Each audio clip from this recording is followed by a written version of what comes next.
Welcome to No Fugazee Podcast. I'm your host, Cooley. Tonight is debate night. It is Wednesday, August 30th. Why did I say August? October 30th. I'm bugging right now. Let me check Instagram. We should be live on IG, Facebook, and YouTube. Actually, let's do this now. Working off of two laptops here.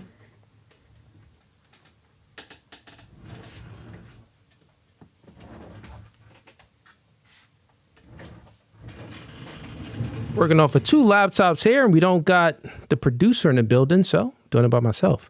And let's go live on IG on this one. We should be Gucci. All right, let me know if the audio is good. Put a 1 in the chat if the audio is good and you can hear me clear. Put a 1 in the chat if the audio is good and you hear me clear. Put a 2 in the chat if the audio isn't. And everyone on Facebook and YouTube and Instagram, put that 1 in the chat. Okay, I'm getting a lot of ones. All right, that's a good thing. Let's hop into the intro. Let's get it.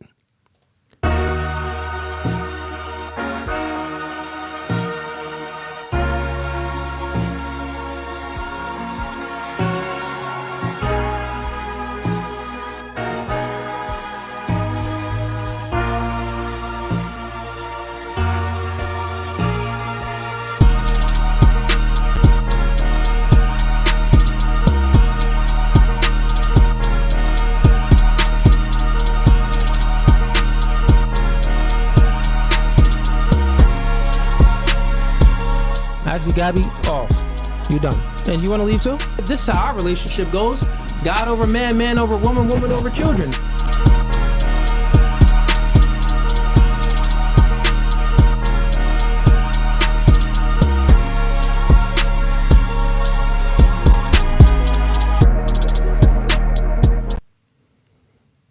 All right, welcome back, chat. So we are currently live on both Instagram accounts.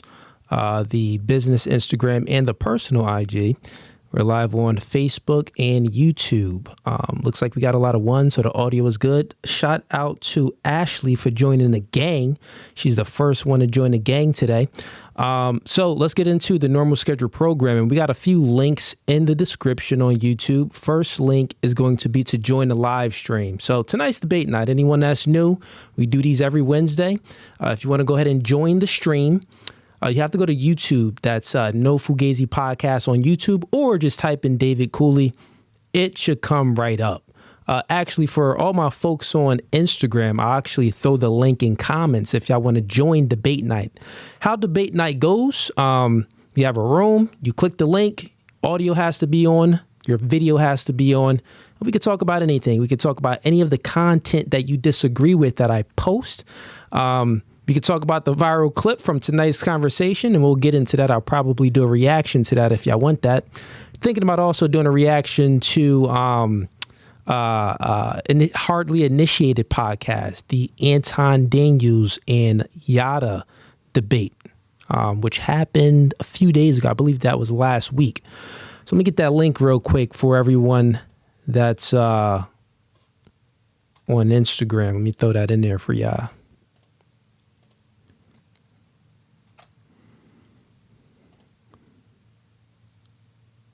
I don't even know if Instagram allows you to even click a link in comments. You know, Instagram, you playing games.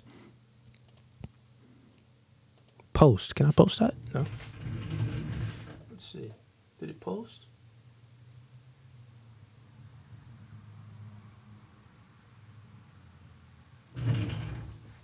Nope. Okay. Well, yeah, go over. Love the movement, G. Keep doing your thing. I appreciate it. All right, so we're going to get into a few things in the YouTube description. Everyone come on over to YouTube. If you're tuning in on Instagram, that's cool too, but I only keep the stream open on Instagram for like a half hour and on Facebook for like a half hour because they're very sensitive. And once we start getting people to join the debate, you know, you got to go ahead and we be talking about some crazy combos, political debates, male and female intersexual dynamics, termination of unborn children, transgenderism, and all that type of crazy stuff. So that's sometimes where the topic goes. Okay, we got Lord Geotron joins the membership for 6 months, man. I appreciate you, gang. He says, what's good, brothers? Been a while since I was about to be here. Hope all is well, and I am still rocking with you guys. Big ups and much success. Yo, shout out to you, Lord Geotron. Shout out to you, brother. All right, let me go ahead and get a link for you guys. 1 second. All right, so the link didn't work the link did not work on Instagram. Okay, well, if you want to go ahead and join the stream, got to go to YouTube. It's going to be the first link in the YouTube description. The second link in the YouTube description is going to be to join the membership. We got 3 tiers. First tier is Gang. Second tier is Hitman. Third tier is Mob Ties. You like this content, you want to support it and watch it grow, go ahead and click the second link and join any of those tiers. The next link is going to be for one-on-one coaching. I coach men and women on dating and relationships, do couples coaching, and I coach men on masculinity. And I also do media and marketing coaching as well. If you got a business, if you have want to start a podcast, anything you want to do, you want to maybe go ahead and click the media and marketing coaching. I mean, it hasn't even been 2 years. I'm making well over the normal 6 figures from just this podcast. So go click that link if you want some coaching. Then we got our merch. So we got the God Over Man, Man Over Woman t-shirts that is still selling. We already sold out twice. So if you like those tees, go ahead and click that 4th link. And also we got the Mr. Man glasses, the famous glasses that I always wear. That is my brand. So go ahead and support. We got the Discord too. If you go ahead and click the link and join the Discord, a lot of y'all been in there chopping it up, but we need y'all to chop it up even more, man. Start up some convos, come up with some ideas for the content for the Friday shows with the ladies, and also even for the debate shows on Wednesdays. Come up with some stuff.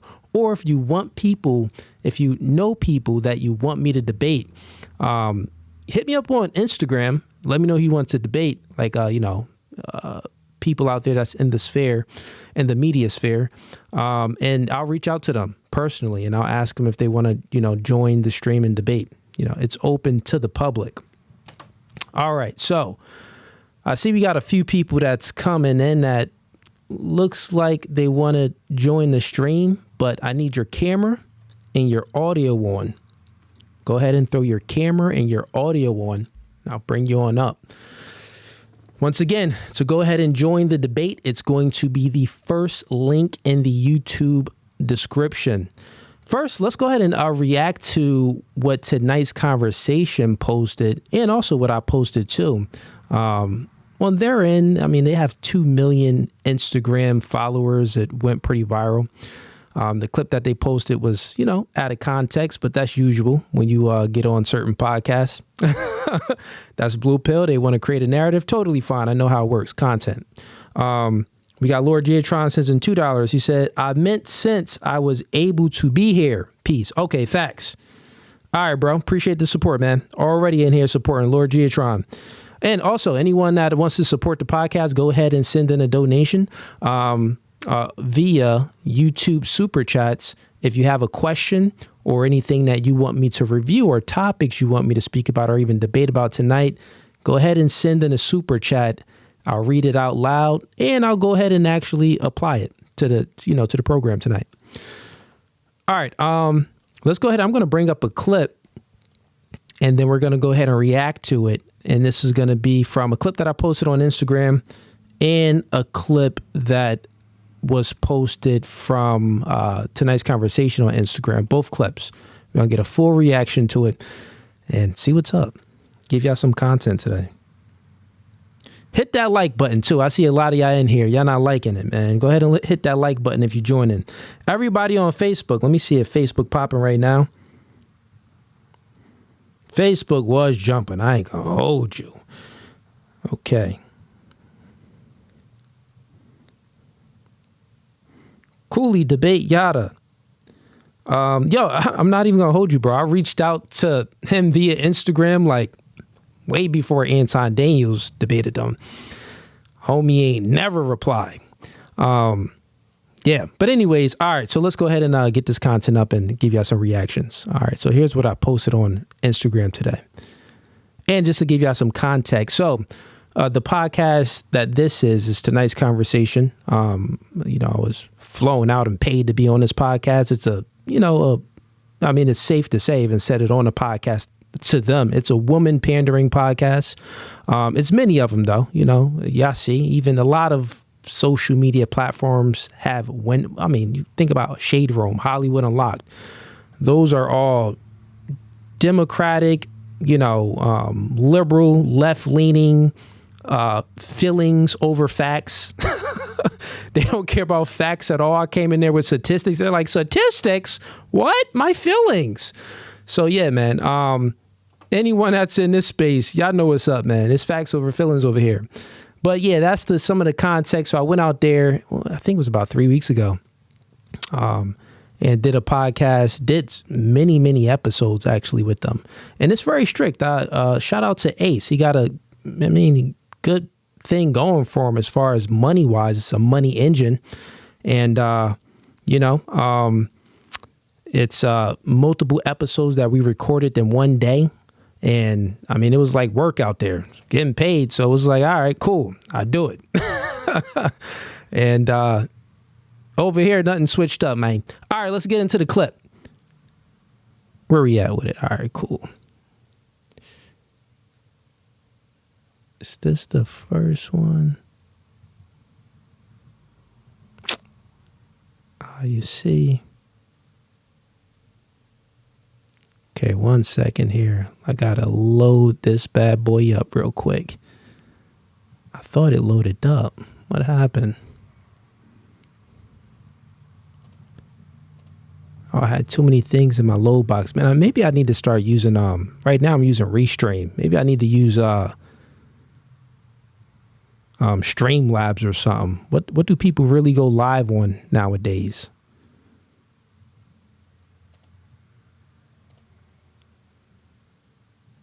Okay, here we go. Go ahead and join the stream, people. I see a few people in here right now. They're joining, but you have to turn on your camera and your audio, or I'm not going to let you up. If you want to go ahead and join the stream, turn on your camera and your audio. If I see you come in here and you don't have your camera and audio on, I'm not going to bring you up. It's open debate night. But while I'm waiting for y'all to turn on your camera and audio, I'm going to react to some stuff. Okay.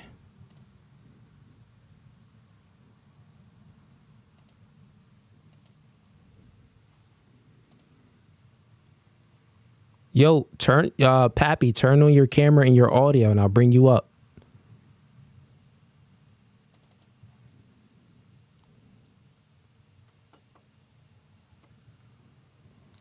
I would go ahead and stream it right from my Instagram. You got Marcus in here. I see you in here, man. Okay, his camera and audio is on. I'll bring you up in a second. I'm just trying to load this clip up. We're going to get to it. Pappy, you got to turn on your camera and your audio or exit the stream and come back in if it ain't working.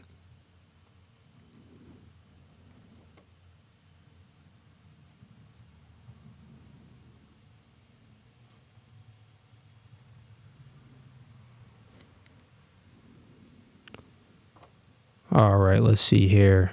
Sorry, chat. We do it live, man. It's loading up right now, this clip. But I'm going to get to, actually, before I play this clip, I guess I'll bring up the first caller, Marcus. Give me a second here, Marcus. I'm in the screen. I can't get out until it finished processing.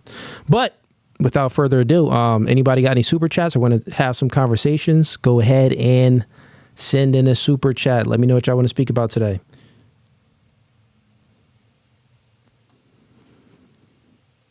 We got 5/5. Okay, let's see.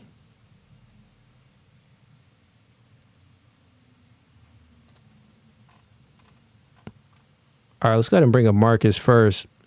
Welcome to No Fugazee Podcast, Marcus. Where you from? Hey, Cooley. I'm from Maryland. Where you from? Maryland. Maryland. Cool, man. Do you hear the debate? I think you Yeah. was on before, weren't you? Yep. Okay, cool. What you here to debate about, man? Um, I'll keep it more like sort of red pill related. I want us to talk about a lot of red pill people talk about men are logical and Your women are audio is pretty emotional. bad, Marcus. You got headphones Okay. on or something? Yeah. Should I take them out? I mean, maybe try taking them out. It's pretty low. Okay. Let's see. Is that better? Yeah, that's better. Okay. So I kind of wanted to debate about men are logical and women are emotional. Um, I sort of Okay. disagree with some of the implications most of the time that that kind of argument's used. A lot of people think that if you're thinking logically, they use it synonymously with being correct, but you can be using logic and be incorrect. Correct. You are right.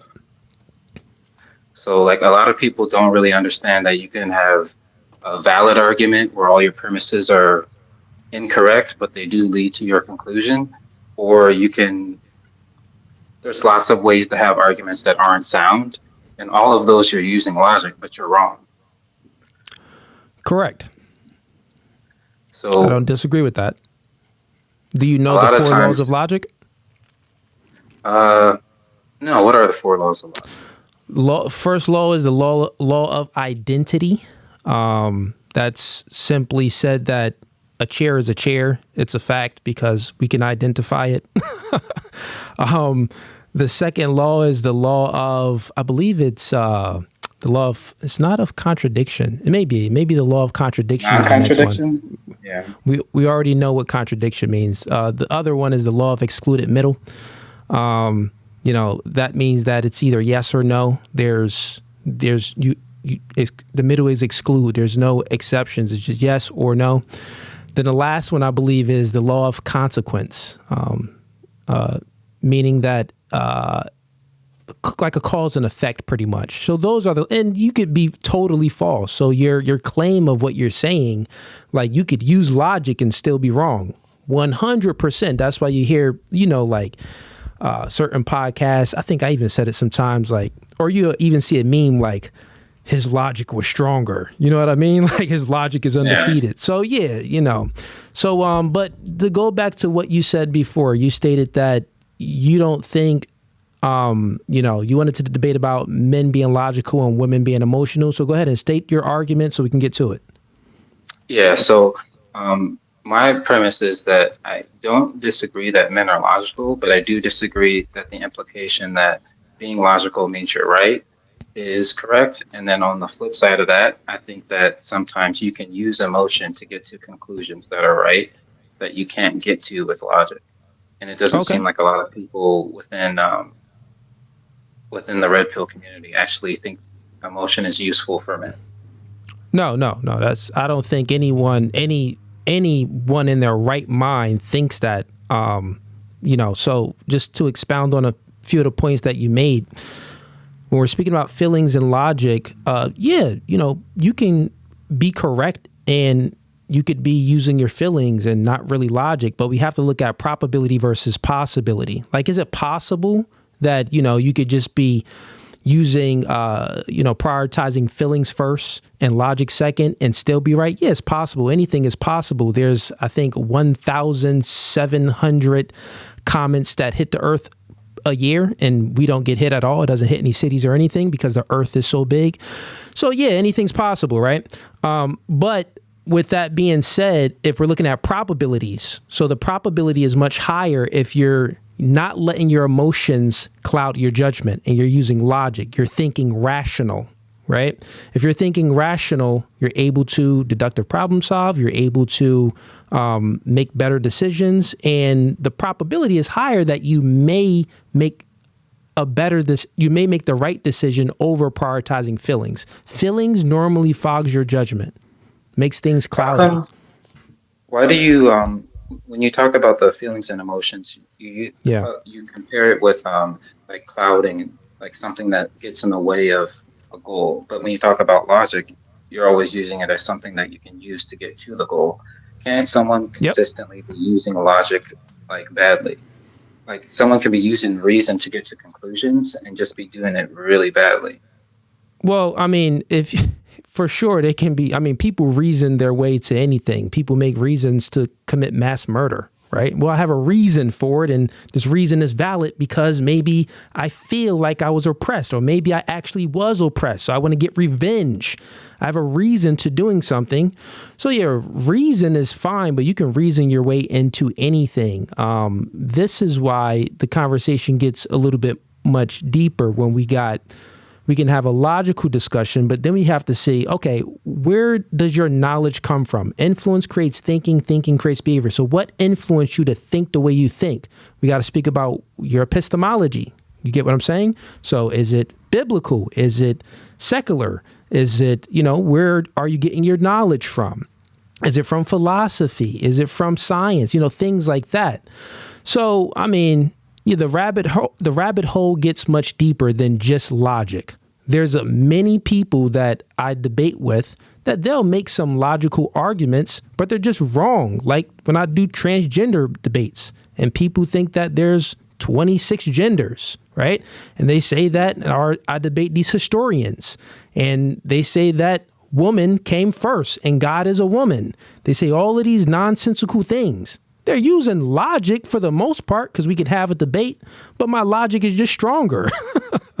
So I know what you mean, but let's get to the root of it. I think we agree on this part of feelings and logic.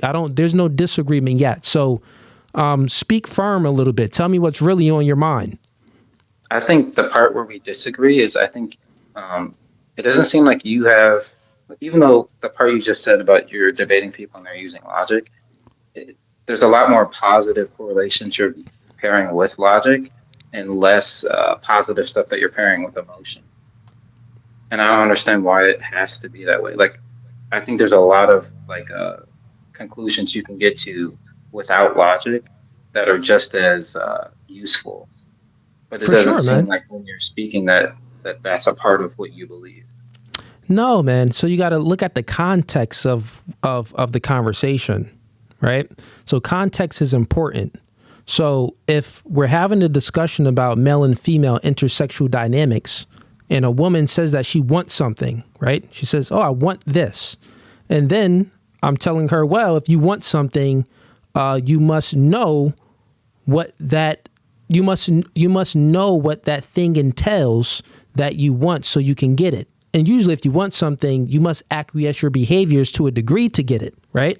You can't, like, if you want something, okay, think about it very simple. I want chocolate ice cream. It costs money for chocolate ice cream. I got to have money. I can't just go in there and steal it or it's going to be consequences, right? Got it? Okay. So think about that.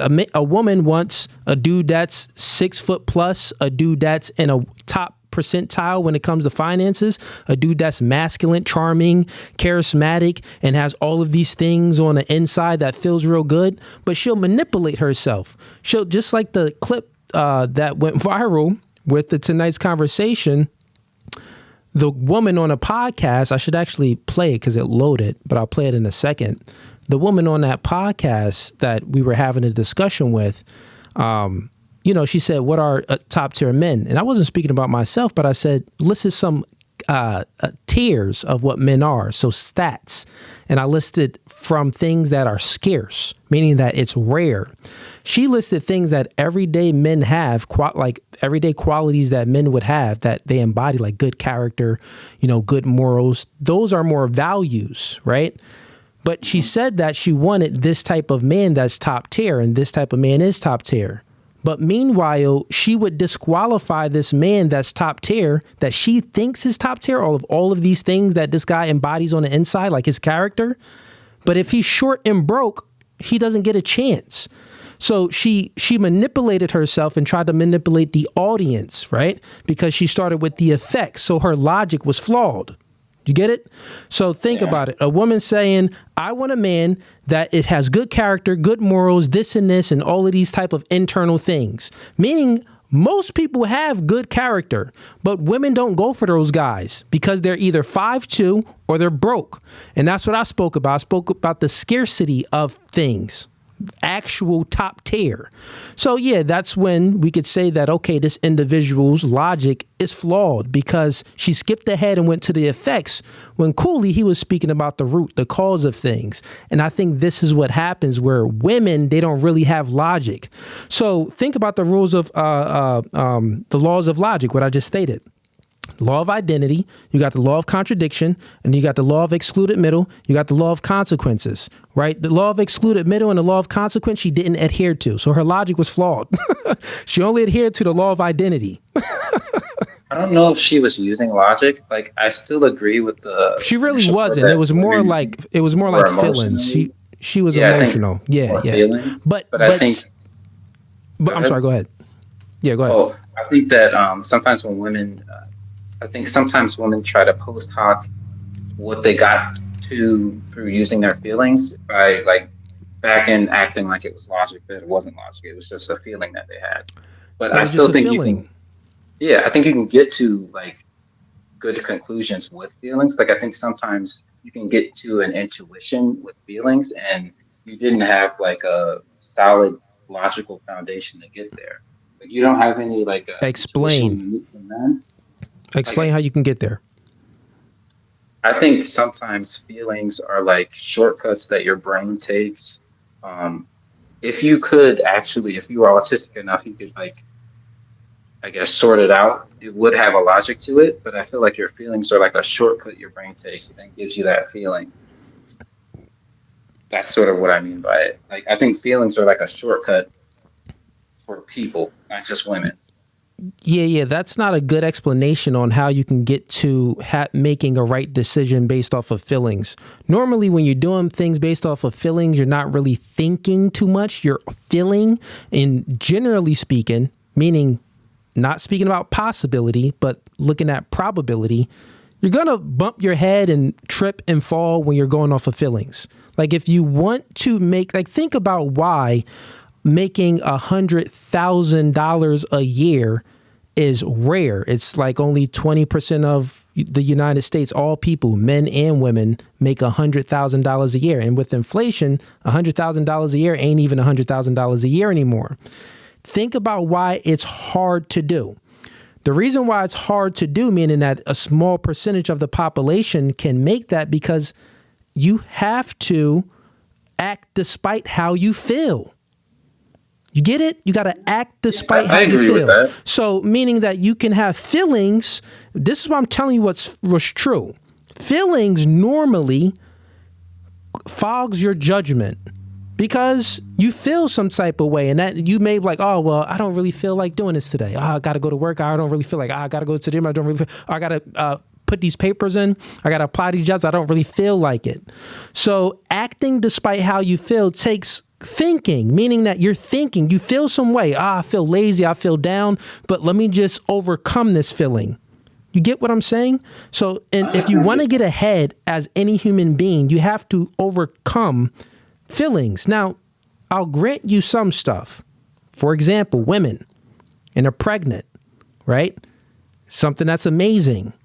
When a baby cries, milk comes out their breasts. When they know, they can just feel, they have this connection with the baby that they feel like, okay, it's time for diaper change. It's time for breastfeeding. It's time for this. I can feel that my baby is sick, right? So those things, like, women are normally right about when they have a baby. You know what I'm saying? The good mothers, at least. So there are certain circumstances when it comes to feelings where you can just act off of feeling and you can get to the right conclusion. But I still would say, even if we're speaking about the mother baby situation, I mean, they still got to think. Everything can't just be feelings, bro. Do you think there's any positive things men can use feelings for? You keep saying feelings are something that men have to overcome using just certain feelings, man. We all feel a lot of stuff, right? Like passion is a feeling, anger is a feeling, happiness is a feeling, sadness is a feeling. Joyfulness is a feeling. Appreciation is a feeling. There's many things that's feelings that's good and bad, right? So when I'm speaking about, people have to overcome feelings, you got to just use your logical mind. I'm speaking about the things that hold people back, the feelings that hold people back, like anger, like overwhelm, like anxiety, like depression, like all of these things that put people, that's negative. That's it's their lower self. You have to overcome your lower self and think about your higher self. Okay, But so besides the things go that ahead. Yeah. can hold you back, the feelings that can hold you back, can you give me an example of feelings that aren't holding you back? You're using them towards something constructive. Oh yeah, man. So many of them. I mean, you could have a feeling of, let's see. You mean that a feeling that's not holding you back, but it could be something constructive, like not happiness. You mean like something that's actually going to push the needle forward? Yeah, like a feeling that you're using to push you forward. Like you're using reason to overcome bad feelings. Can you give me an example of using Yeah. good feelings to get to So a yeah. goal? So it's I would say like internal motivation. Like don't nobody really know what motivation is. Like think about this. I'll explain it this way. All this stuff is energy, right? Energy doesn't die. You can only convert energy. Energy doesn't go away. So you got all of these feelings and think about them as energy, right? So since it doesn't go away, it doesn't like just deflate or disappear, you have to convert it. So for example, if your chick break up with you, you really loved her, heartbreak, you got a feeling of being down.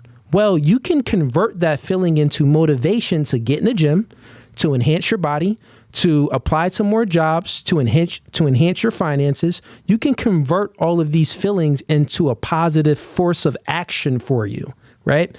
Even if it's sadness, if it's anger, if it's a lot of these different feelings. People feel things, right? And that's totally fine. We're human beings, we're not robots. I'm not never saying that, men don't feel. No, yeah, men feel. The masculine men, we just act despite how we feel, right? You see me on these podcasts. I have girls throw drinks. I have people threaten me. Get many death threats. You think that I don't feel a certain type of way? No, bro. Everyone feels a certain type of way. I just act despite how I feel, meaning that I'm still going to act respectfully to people. I'm still going to do what I have to do and wake up in the morning and hit the gym and get to work and love my kids and everything else, right? That's what men are. So you just don't dissolve in your feelings. That's when you become depressed. Okay. Yeah. Make sense? I think I understand what you're saying. Yeah, man. I think, you got good questions, man. I think sometimes when people like yourself or, even in the audience, when they watch the content, they can think that it's coming from because I tend to speak abrasive sometimes, so they could maybe think that it's coming from a harsh place, like, oh, men shouldn't feel. No, man, that's stupid. We all feel. We ain't one of Elon Musk robots. But yo, I'm gonna get to some more callers in here, Marcus. I appreciate the good questions and blessings to you, man. All right, thanks, Cooley. All right, man. All right, chat. So currently we are live on all platforms right now, Instagram, Facebook, and YouTube. Everyone on Instagram, and I think we're on both of the Instagrams. Let's see. Yep, we're on both the. Let me see how many.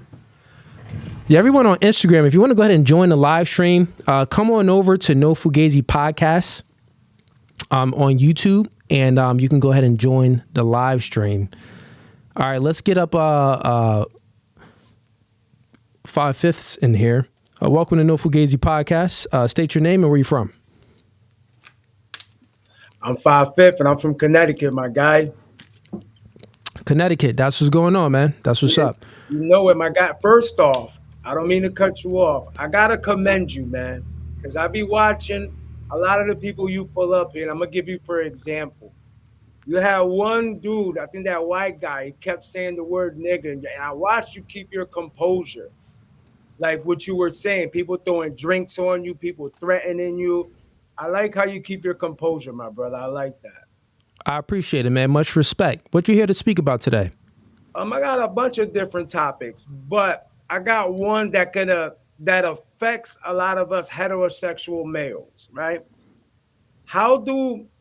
What's a good way of us going about dealing with this? How do we say this Miss Independent? I want to make my own money. I'm a boss babe, right? But at the same time, they want to be dealt with as equal. But when we go out, we got to pay for it's like they want to be in the middle of traditional and modern. Yeah. It's like a crazy blend. And like how like for let's stop right there. Like how can some of us more adjust to that? Yeah, man. I mean, the way to adjust to stuff is to first we got to start with with yourself. So the way to adjust and if you're a single man, you're in the dating market, and you got modern women wanting traditional men, but they want to still be modern themselves. They don't want to really hold any traditional values, right? They want to still be independent, be a boss babe, not really respect the man. Be out at the club, still doing the same old, modern women stuff. I would say, one, to avoid women like that, to avoid women you don't want, you must become the best version of yourself. Ways you become the best version of yourself, very simple. You got to be more disciplined. So if you got vices, you got to get rid of your vices. If you're smoking, drinking, masturbating, stop doing stuff that ain't purposeful, right? What does drinking do? Nothing. What does smoking weed do? Nothing at all. It's just you sitting there. It looks weird. Like, think about if you were your higher self, right? You always got to want to be your higher self. So think about if you were your higher self and maybe your spirit man came out of your body and it hovered around you and it kind of watched you. It kind of watched what you did, right? And if you indulging in all these vices, you're going to be ashamed. Like, bro, you're sitting there beating your meat in front of a TV screen where there's all of this life out there that you could be trying to be accomplished goals and do some wonderful things and help people out. So yeah, man, try to be your higher self, get rid of your vices, work on self first. If you work on self, the default is women, they're hypergamous, so they want the best man that they could find. So if you're working on yourself, there's going to be guys that's slacking off, right? So that's already going to put you above some men. So if it puts you above some men, the byproduct of that, you'll have more options, right? You got more options, you'll have an abundance mindset. Have an abundance mindset, you'll have some true, genuine confidence, and you can be intolerant of females' inadequacies. But if you don't have any options, you're gonna get whatever you want, because men, we have testosterone and we want to bust a nut. Right. So we see the thick thighs, the skin, the little waist, and we like, God dang, I want it, I need it. But she's masculine and she's a boss babe. But it's like, I guess I'll tolerate this for right now. But at the end of the day, you don't have to tolerate anything. Right. If you work on yourself, get more options, you could be like, yeah, she bad. Recreational use only. But this other chick that embodies these traditional values, I think I'll, give this woman a chance. So that's what I'll say. Work on self. I agree with that. So a lot of the conversation, like I wrote you in the email, I don't disagree with you. I just, how do you say, I want to bring up these conversations to try to bring awareness to a broader audience, So it's like, I be seeing, this is what I'm starting to notice. Some of these women, they don't get that when you're talking to like, all right, like for starters, I don't believe in alpha female. I don't believe that exists. Because okay. Yeah. I mean, that's really not a thing. But yo, let's get one more question in, and then I'm gonna get to the next caller. Okay. All right. So now,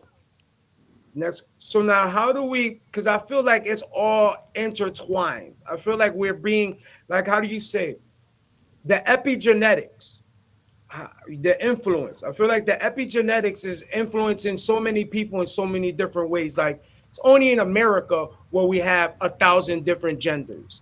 It's only in America where a woman, she wants to talk to you like she's a man, but not understanding when you're a man and you get loud and you get aggressive.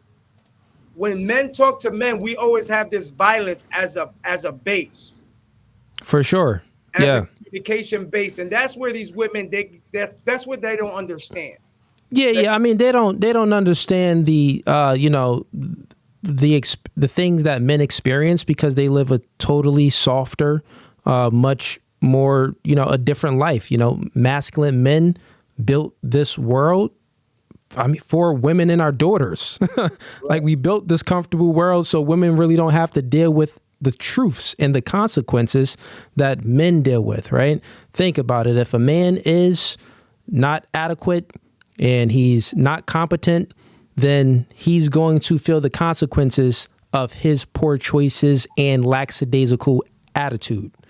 If women is like that, she doesn't really feel those consequences because she could still procreate. There's always going to be a sucker somewhere that's going to take her in, right? The thing is, women get it confused. Yeah, you got suckers, but you don't want those suckers.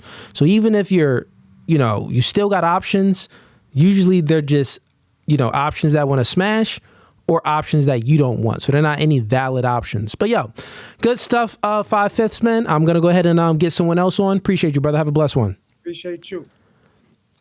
All right, we got Young, Forever Young. Go ahead and turn on your camera. I'll get you up. And Jerry, go ahead and turn on your camera. I'll go ahead and get you up. I'm going to go ahead and play a clip, too. We got Commentary King. I see you in here, man. I'll bring you up while we go ahead and react to this clip. Yes, that's actually what I'm here for. Okay, you are. All right, what's up, man? Talk to me. No, I want to watch the whole clip and then kind of go over it. I have some thoughts. Okay, cool. You're talking about the one from tonight's conversation?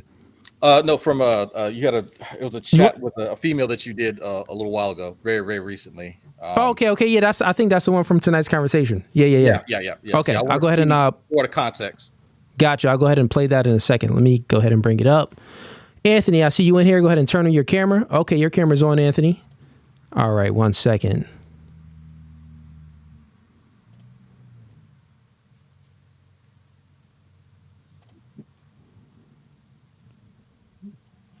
A lot of folks sharing it on my social media, so I said, okay, let me go see what it's about. Yeah, man.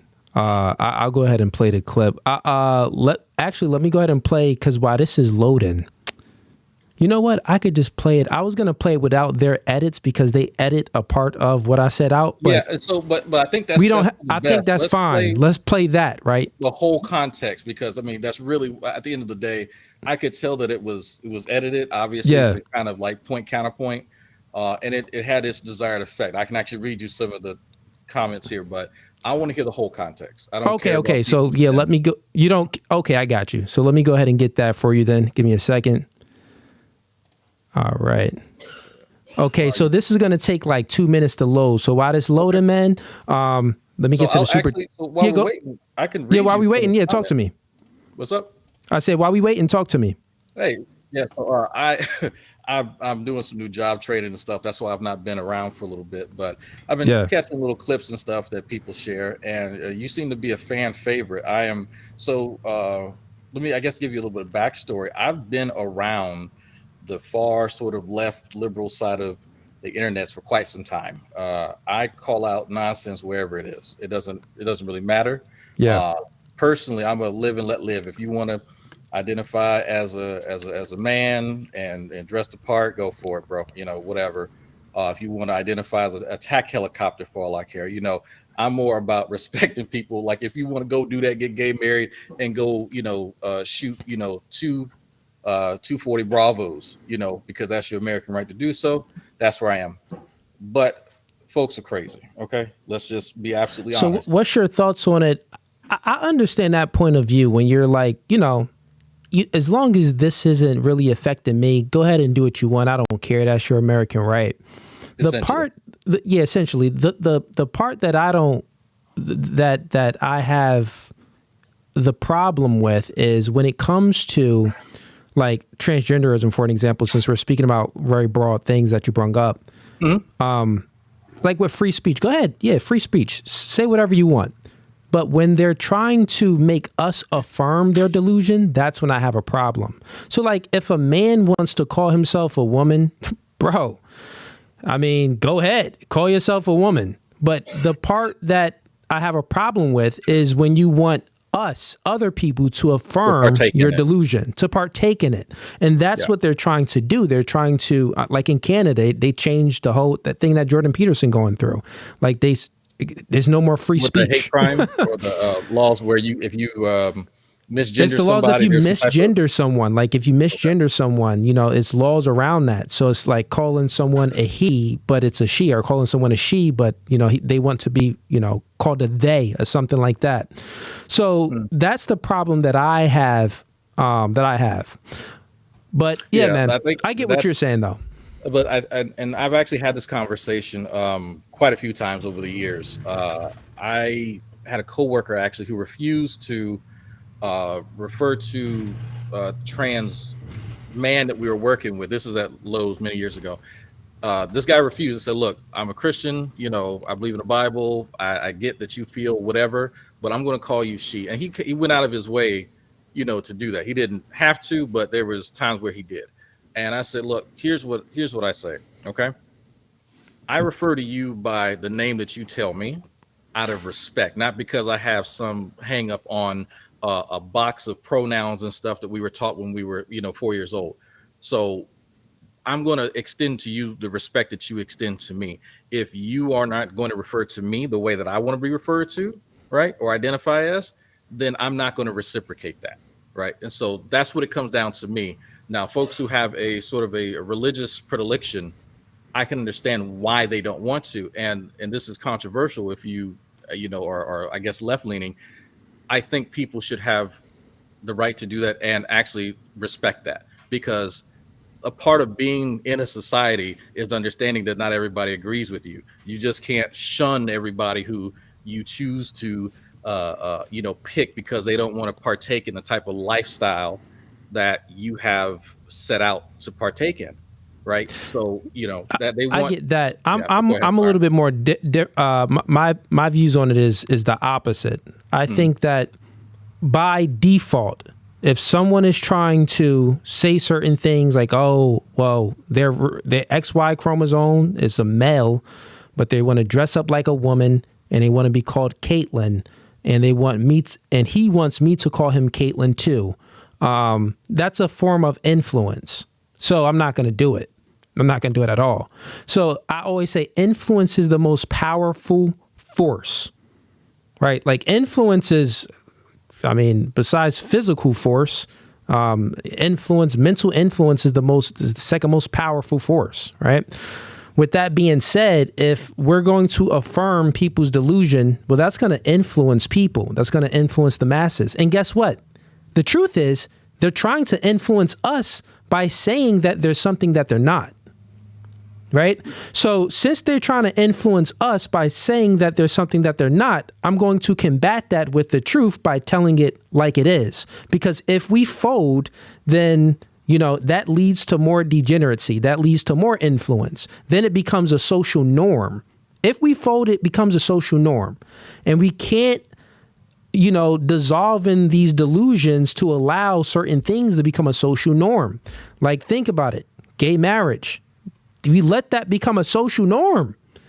If we keep letting things become a social norm, transgenderism is really going to become a social norm. Pedophilia then is going to become a social norm.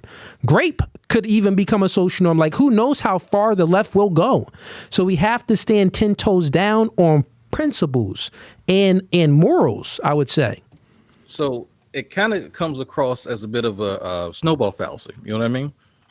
It's a similar sort of argument that people made back during racial marriage or interracial marriage, and, you know, saying that, hey, no, it'll lead to bestiality and pedophilia and all this other kind of stuff.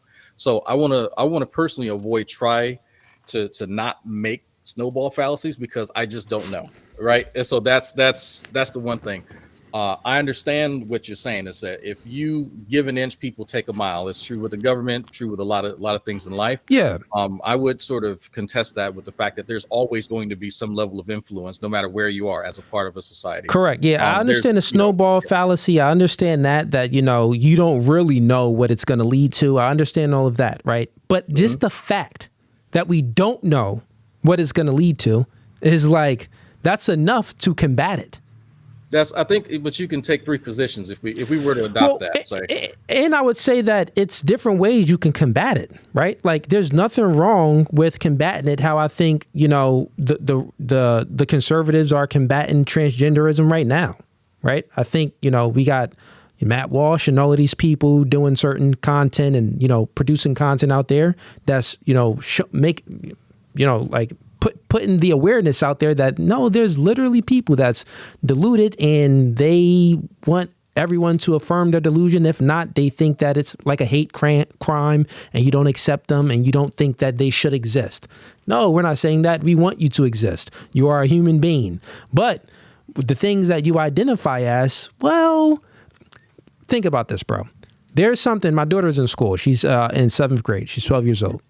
And she came to me. She was like, hey, daddy, there's people girls and boys that dress up as animals and walk on all fours and they call themselves Therians, right? Therians is a thing. Like they're like fairies almost, right? Yeah. So like think about how far it's going already. Like it's already in the schools. People are, and think about how those kids were influenced because they had a weak family. They had a weak mother and father, or probably no father, and just came from, or in foster care or something like that, or didn't have a mother. So they really didn't have a strong household to help block out negative influences. So they were more susceptible to it. And now they're dressing up as animals, thinking they're a cat and a dog. It's weird. But yeah, I got these clips loaded. Let's go ahead and play the first one. Yeah. All right, cool. All right. Let's see here. Okay, it's already loaded up. All right, so this is the beginning. So this is prior to the stuff that the woman said to me. This is prior to it. This is what got her emotions riled up. And prior to this, to give it some context, I mean, I was flaming. Just put it like that, bro. That's why it was emotional. I was flaming, man. It happens. Shout out to tonight's conversation. If y'all want, you could download the app. They got a whole app. They don't really put the stuff on YouTube, but they got a whole app and everything. So yeah, man. But yeah, let me go ahead and play it. All right. Girls that are modern don't qualify for the top tier men usually. I disagree. I disagree. No, they qualify for recreational use only. They'll smash those single moms. They'll smash those chicks in the club and stuff, but they don't wife them up. You see right there, she was already. She was at her last leg already right there. She was like so the thing is, right? When I'm speaking, I'm not speaking about her. I'm speaking in general. A certain class of women, but she took it so internally because she's actually a single mom, which I didn't know. She's a single mom and she don't have a man. She don't have any top tier man. So, but I found this out like, it hit me like a little bit afterwards. Like, that's why you were upset. Let's continue. You got no true commitment because you don't qualify, man. These niggas lie to you. Like I said, if you want to get rich, you lie to people that want to be lied to. If you want to make a living, you tell the truth to people that want to be told the truth to. If you want to be broke, you tell the truth to people that want to be lied to. I don't care about going broke. I'm here to tell the... Okay, so stop it right there. So right then and there, and then we'll get to, let me put you up here. So right there, during that conversation, I'm speaking actually as the symbol of the entire podcast that I'm on. Like, this is a podcast that pander to women. Right. This is a podcast that lie to people that want to be lied to. So I'm speaking actually to the host. I'm speaking to everyone that's there. Like, yo, we having a conversation about, you know, men leading and women following their lead and stuff like that. So we're having this conversation and it's like, yo, like, the reason why y'all emotional right now is because people been lying to you. So now let's play the next clip. This is the reaction. And this is the full context of it, where she takes the things that I'm saying out of context and she wants to make it personal when we're speaking about top tier men. Okay. And also context, when we're speaking about top tier men, all of the things that she said a top tier men should have, Ace, the host, he already granted it. He already said that this man is a good man that embodies good character. So when she said this stuff, that's why I'm just sitting there like, bro, what? This is all. Don't even go with the con. What are you talking about? But let's bring it up. All right.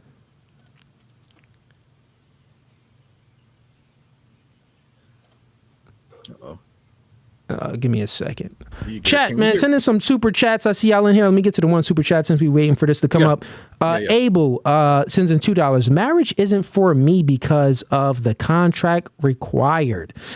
I feel you, brother. I feel you. But he just went through a divorce, so yeah, I understand. I was on the phone with that man for 3-4 hours every day. It was bad. Yeah, I feel you. All right, let's get to it.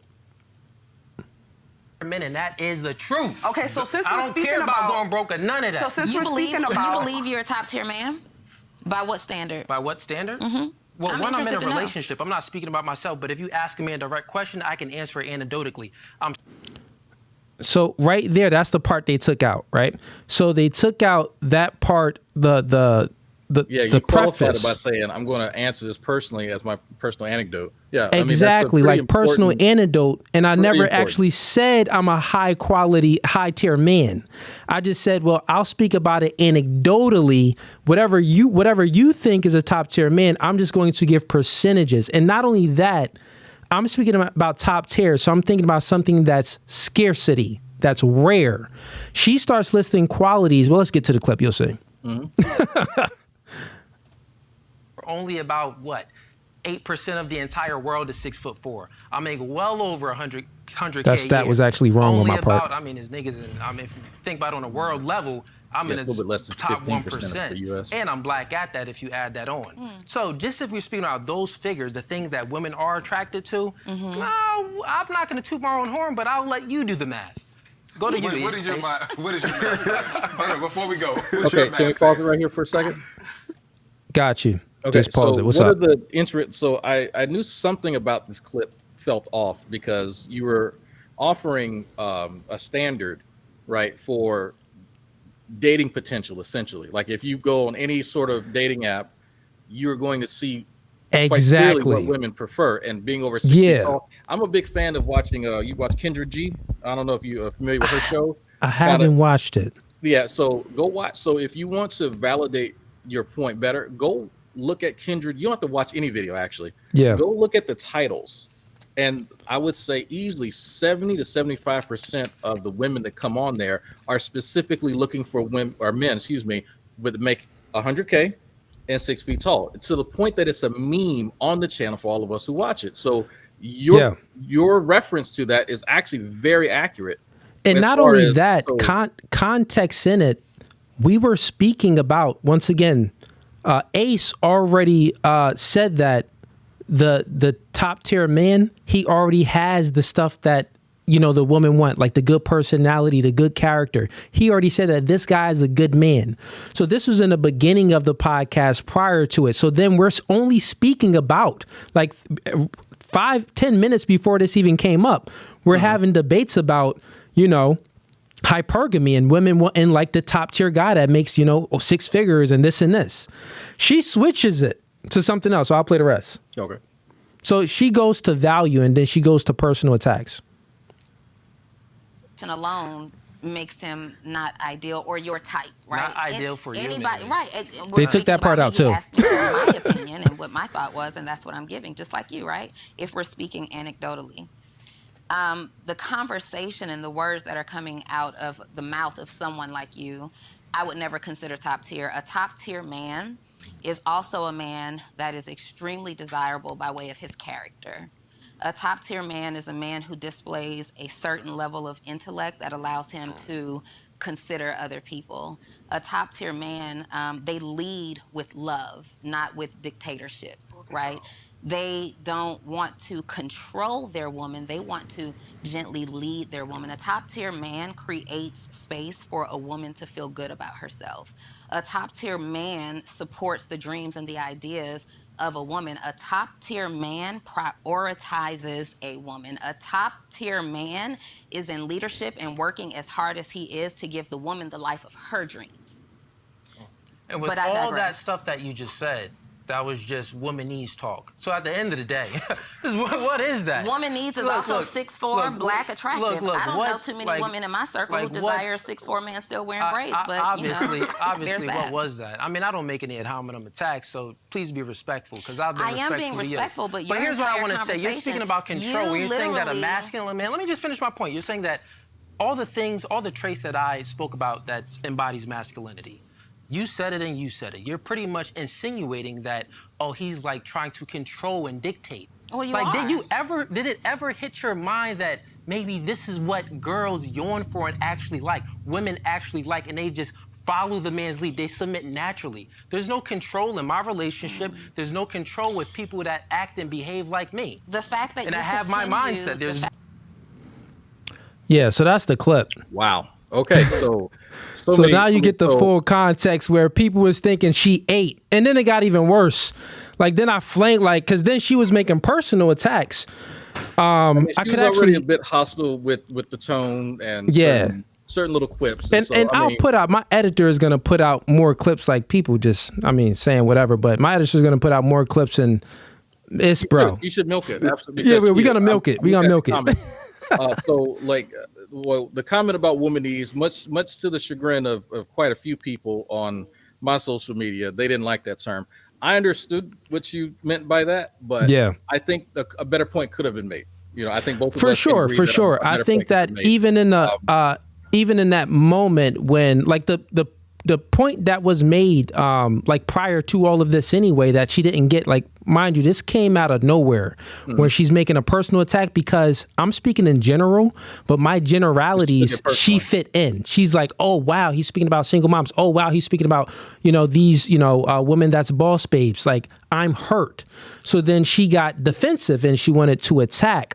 So with that being said, she was manipulating herself. And I told her many times, I said, manipulation happens prior, and in the beginning of the show, I said, manipulation happens when you focus on the effects instead of getting to the root cause. Like, what do you truly want? Before, the thing is, she listed all of these qualities in a man, right?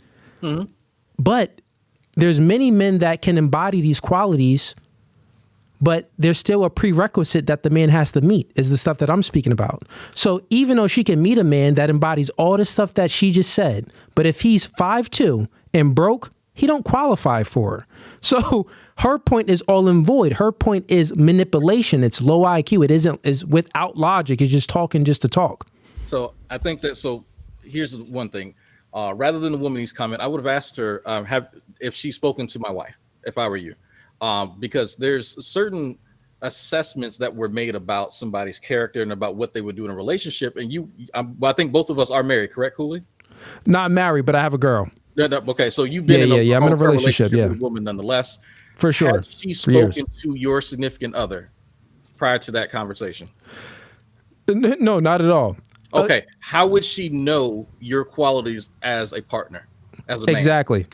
So that's the point that I would have made to her, is that you're making presumptions based on this archetype that you've constructed about who I am as a person. This is the first time we've had an extended conversation in ever. Yeah.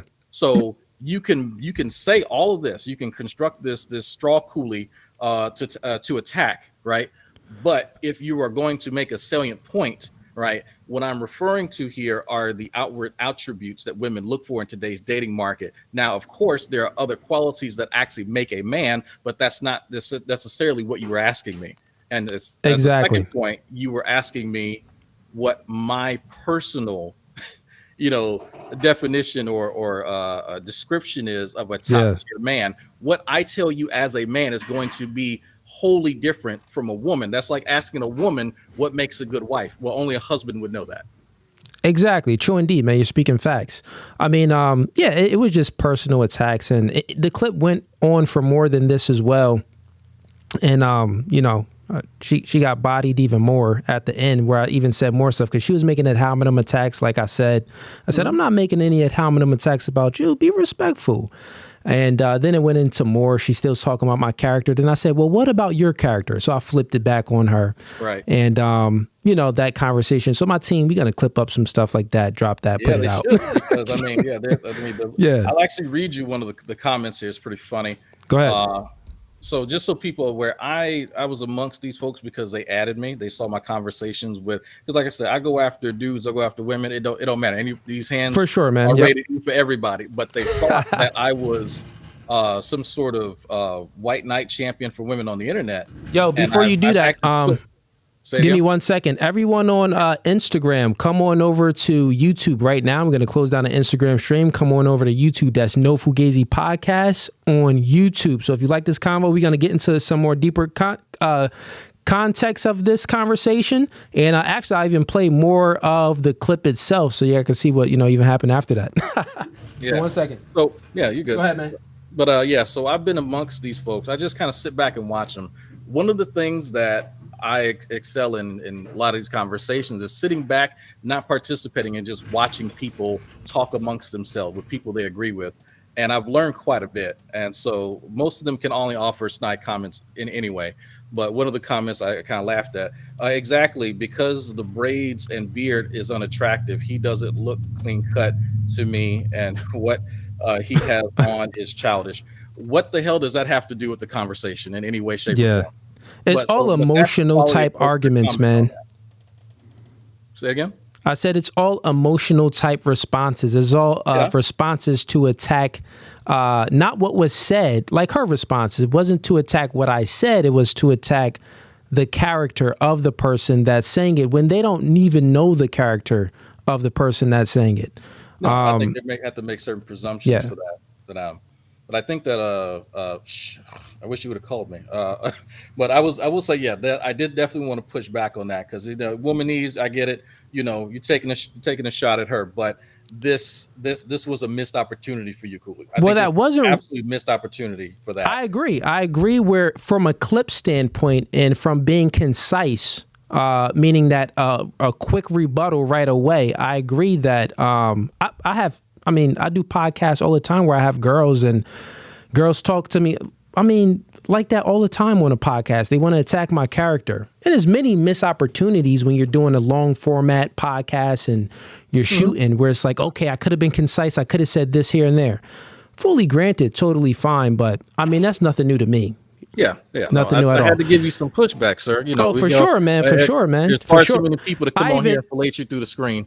I even said I was speaking. When that episode came out, I'm like, why didn't I say this right after that? And then that would have fully defeated the argument instead of waiting 30 seconds later then to defeat it. So that's how it goes, because it's clipped. 2020. Yeah. But what I was going to say. So I think that there was something else I want to push back on. So because we were having the transgender conversation. I think folks that upset some folks in the chat.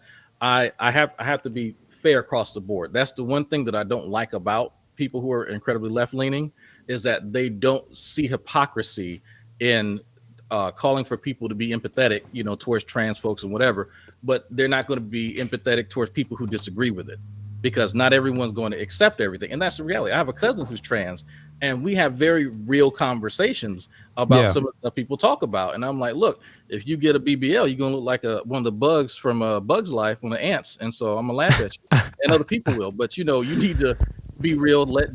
You mess with dudes, let dudes know that you are trans, and don't catfish anybody. These are real conversations to have with real people, even if they, of that lifestyle. But it's not about mutual respect. That's something that's incredibly lacking, and understanding that, just because you think that you're righteous and you got the progress on your side and all that kind of stuff, that doesn't mean what you're doing is the best way. Because guess what? If you alienate the people that you're trying to convince that you're right, what are you doing? Yeah, like I said, it's always a way to go about things. You don't want to.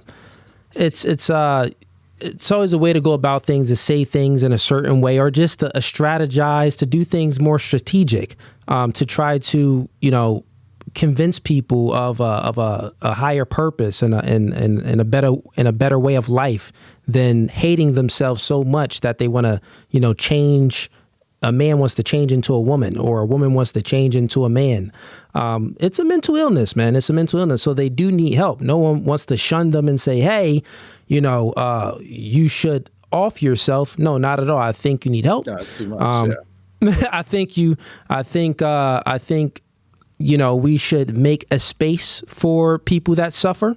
And the most greatest space that we can make, which, you're not really religious, right? No, I don't do religion. Yeah, I remember that. Yeah, you're not really religious. But one of the most greatest spaces that we can make for people that suffer mentally or suffer from, many things, the circumstances, is you have to find meaning outside of just the worldly physical things, of materialistic things. You have to find meaning from a higher source, from God, right? So most of these people, they secular. They don't really believe in any type of God, religion, or anything. So they're trying to find meaning here on earth, but the meaning that they're trying to find is too thin to deal with their suffering. And one of the things that Christian and Christ provides is you find meaning outside of here. That's what I would say. And like your argument will be, I think we had this conversation before, well, you could just make up something in your head to find meaning too. But I think that, you know, this Christianity holds more weight. It's rooted in, it has history. It has, you know, it has the Bible. It has a full community that's backing it. So I think that's a way to find meaning outside of life. Does the struggle, who hold a proposition make it true? Not at all. Not a number. I'm saying that just the fact that that it's been around for it stood the test of time. That's not an argument from tradition? What'd you say? Is that not an argument from tradition? That is an argument from tradition, but that's one argument to say that this thing stood the test of time. So how about you look into it at least? Yeah, but Islam how about has you? as well, but does that give Islam validity? Yeah, well, I'm saying, but how about you look into it? I have that, like, a part of my like I said, almost the last 10 years I was on YouTube and Google Plus. I was debating with Christians and Muslims and all types of theists. I have actually extensively done that. That's how I know all this. When you have ever been had a situation when you were suffering and you felt like there was no way out? Oh yeah, that's just life. I've been that's in the just army. life. Oh yeah. yeah. You felt like, you know, you were suffering. There was no way out. And did you ever get on your knees and pray, or, you know? No, not at all. You never prayed at all. I wouldn't do that. So what did you do at those times of suffering? How did you overcome? I'm sorry. Go ahead. Yeah. How did you overcome?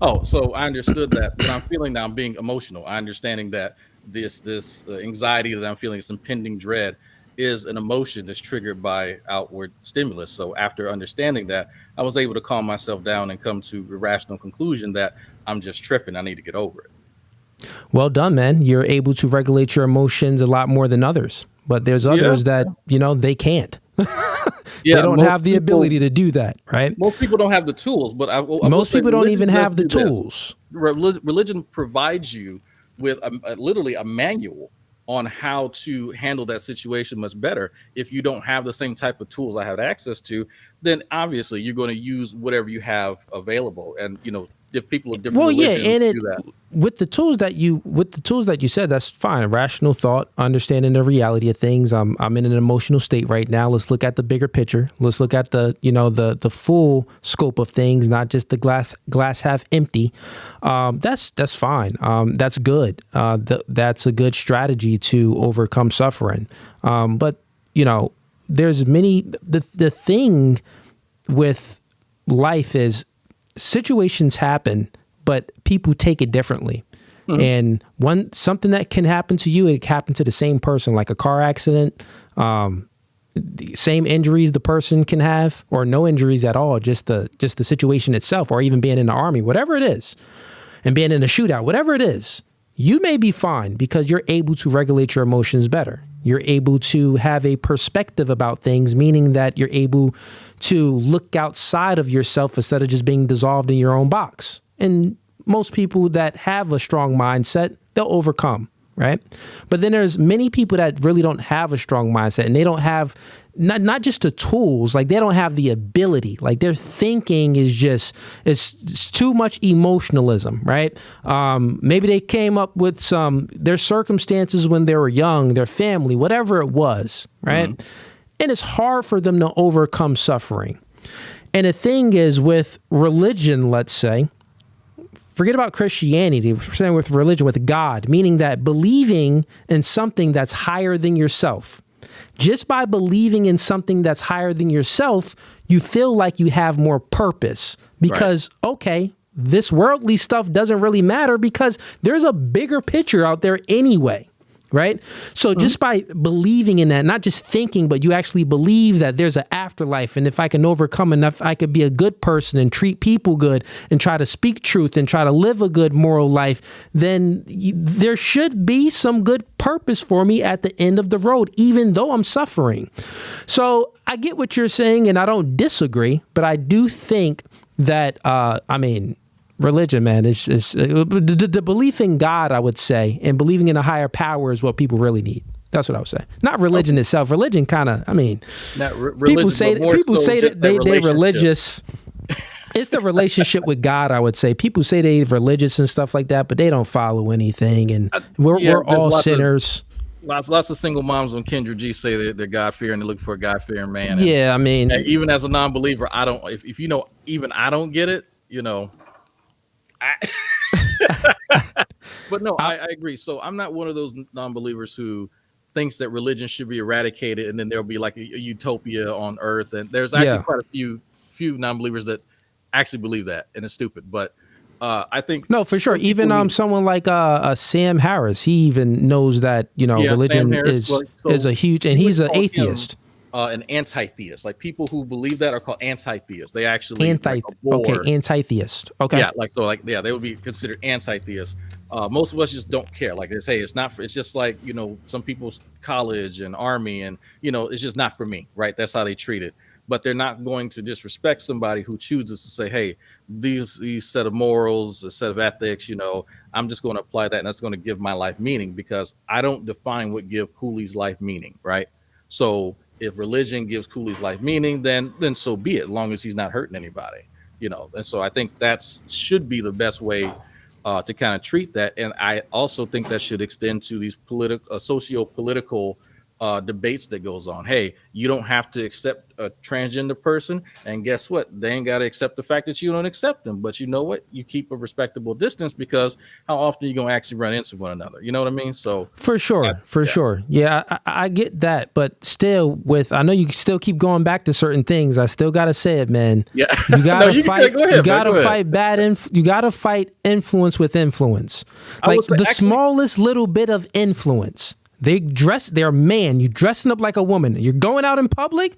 People are going to see you. You're influencing people. So with that being said, got to fight against it. I understand. You had said something on a video, and you just reminded me. It was something about... was it good? Like, it was funny. Okay. It was about gay influence. It's something like, to keep trying to show you... I think it was like male on male PDA or something, and influencing people to be gay. It was something to that effect. Okay. I cannot remember exactly, but within the last week I saw that clip, and I was thinking, I said, so how many Queer Eye for the Straight Guy videos does Cooley have to watch before he start liking men? Because I said, sir, it don't work like I'm man. That holy. You can show me Barney 24/7, ain't gonna make me like men. That's not the point of what I said, man. I'm making fun, but you know what I'm talking about. I get what you're saying, but. Yeah.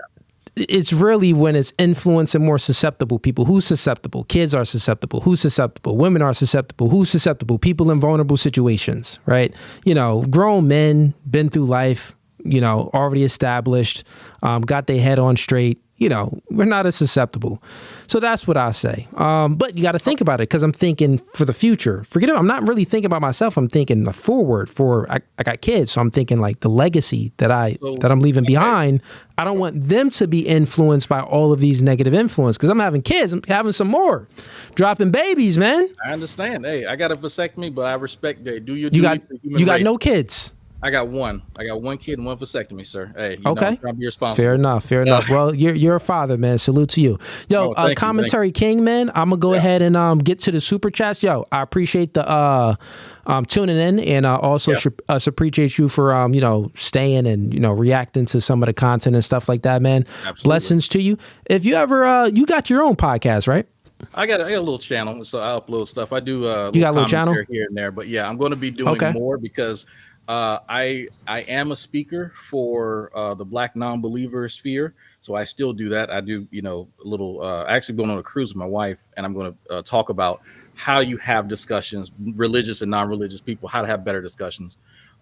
So I still do that. And so what I'm doing now is sort of working my way back into talking about more like these socio-political topics. So I see a lot of people don't like what I got to say, and that's fine.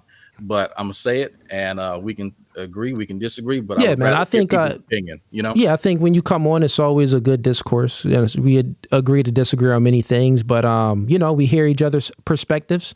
I'm not really trying to change your mind. I don't think you're trying to change mine either. But I think it's still the battle of it's an intellectual battle always between us. You know, we throw little jabs in here and there, but it's good for sport, man. It's like playing, pickup basketball. Hop on a court, let's get a 21. Yeah, there we go. There we go. That's what it's about. So respect to you, man. What'd you say? I was waiting for some more people to come on here and give you a good challenge so I can sit back and enjoy it. We got some people in here. Stay around. I may bring you back up depending on we get some people in here because I know you love the debate too. I'm not going to be able to come back tonight because I got to wake up pretty early tomorrow. But this weekend, I don't know if you're streaming Sunday. I should definitely have some more time. Streaming Sunday. Yeah, people want to come up and I'm for it. You know, people that flat earther, if he still want it, he can get it too. He still want it? Yeah, we got to find him, man. I'll bring him on up. All right, man. Have a blessed one, man. All right, man. See you. Peace. All right, chat. Everyone in here, like the podcast, No Fugazee podcast on YouTube. Everyone on Instagram and Facebook, come on over to YouTube. Go ahead and click the like button. Don't be a ninja watcher. Subscribe to the YouTube channel if you haven't subscribed. Let's go ahead and get to these super chats. We got Nick Merritt sends in $5. Influences look what they are trying to do with the political election, with getting celebrities to tell people to vote for Kamala. Yeah, that's influence, man.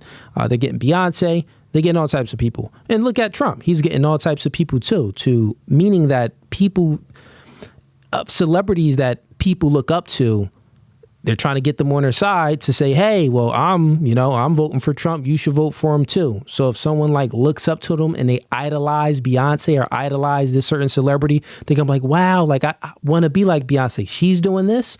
Okay, let me go ahead and do this too. Yeah, man. Influence is the most powerful force. We got Snap and Marvel. He says, Cooley, your beard and braids look fire. Appreciate the support, man. We got trained servant Enoch sends in $10. These women only came from a position of being worshipped. You can tell because she speaks as if her opinion is law. How can a woman with no man talk about how a good man leads? That is true. That is true. They're living in delusion, man. They're living in delusion.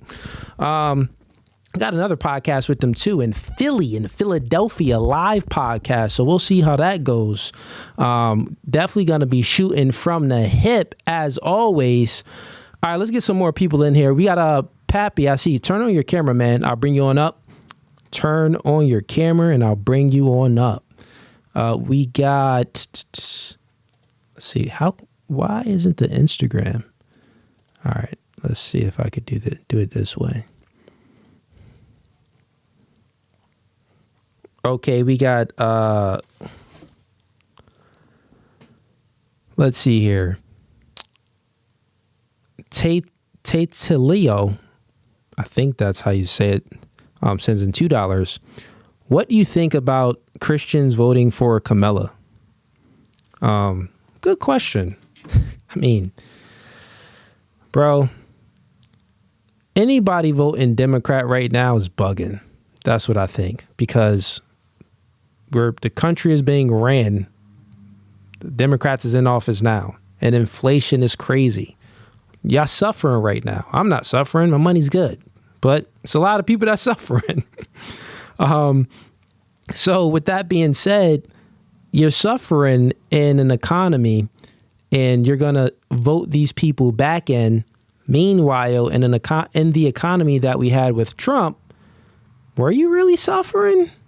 You know, we had the pandemic, which made it kind of like, but that was just his last year in office, not even the full year, maybe last 8-9 months that the pandemic was taking. No, it was last year where the pandemic took place. But prior to the pandemic, man, bro, everybody was doing good. Like, you can buy a home, you can buy a nice home for $300K up north in New Jersey and Pennsylvania. $300K, bro, get you a nice crib. I mean, 4 bedrooms, you have a backyard. It'd be newly, renovated and everything like that. New appliances, everything. But currently, $300K in Jersey, New York, Pennsylvania, just up north, tri-state area, bruh, you're going to get a little hole in the wall. Like, you're not going to get nothing with $300K. The price is doubled. The houses that was $300K are now, 600K. Like it literally doubled. So look at food prices. So we're in an economy right now that's ran by the Democrats, with Kamala Harris being the vice president, Joe Biden not doing nothing. That nigga sleeping still. So she's really the president. She probably been the president the whole time. And look what's happening, right? I think that a lot of people, they lead with emotions first, and they let emotions fog their judgment. They say, oh, I don't like what Trump says. I don't like, the way he moves and, how he speaks and the things that he, all the things that he, just his behavior in general. I don't like him as a person. Okay, you don't got to like anyone if their policies is working. You don't got to like anyone. If inflation, we didn't have inflation, right?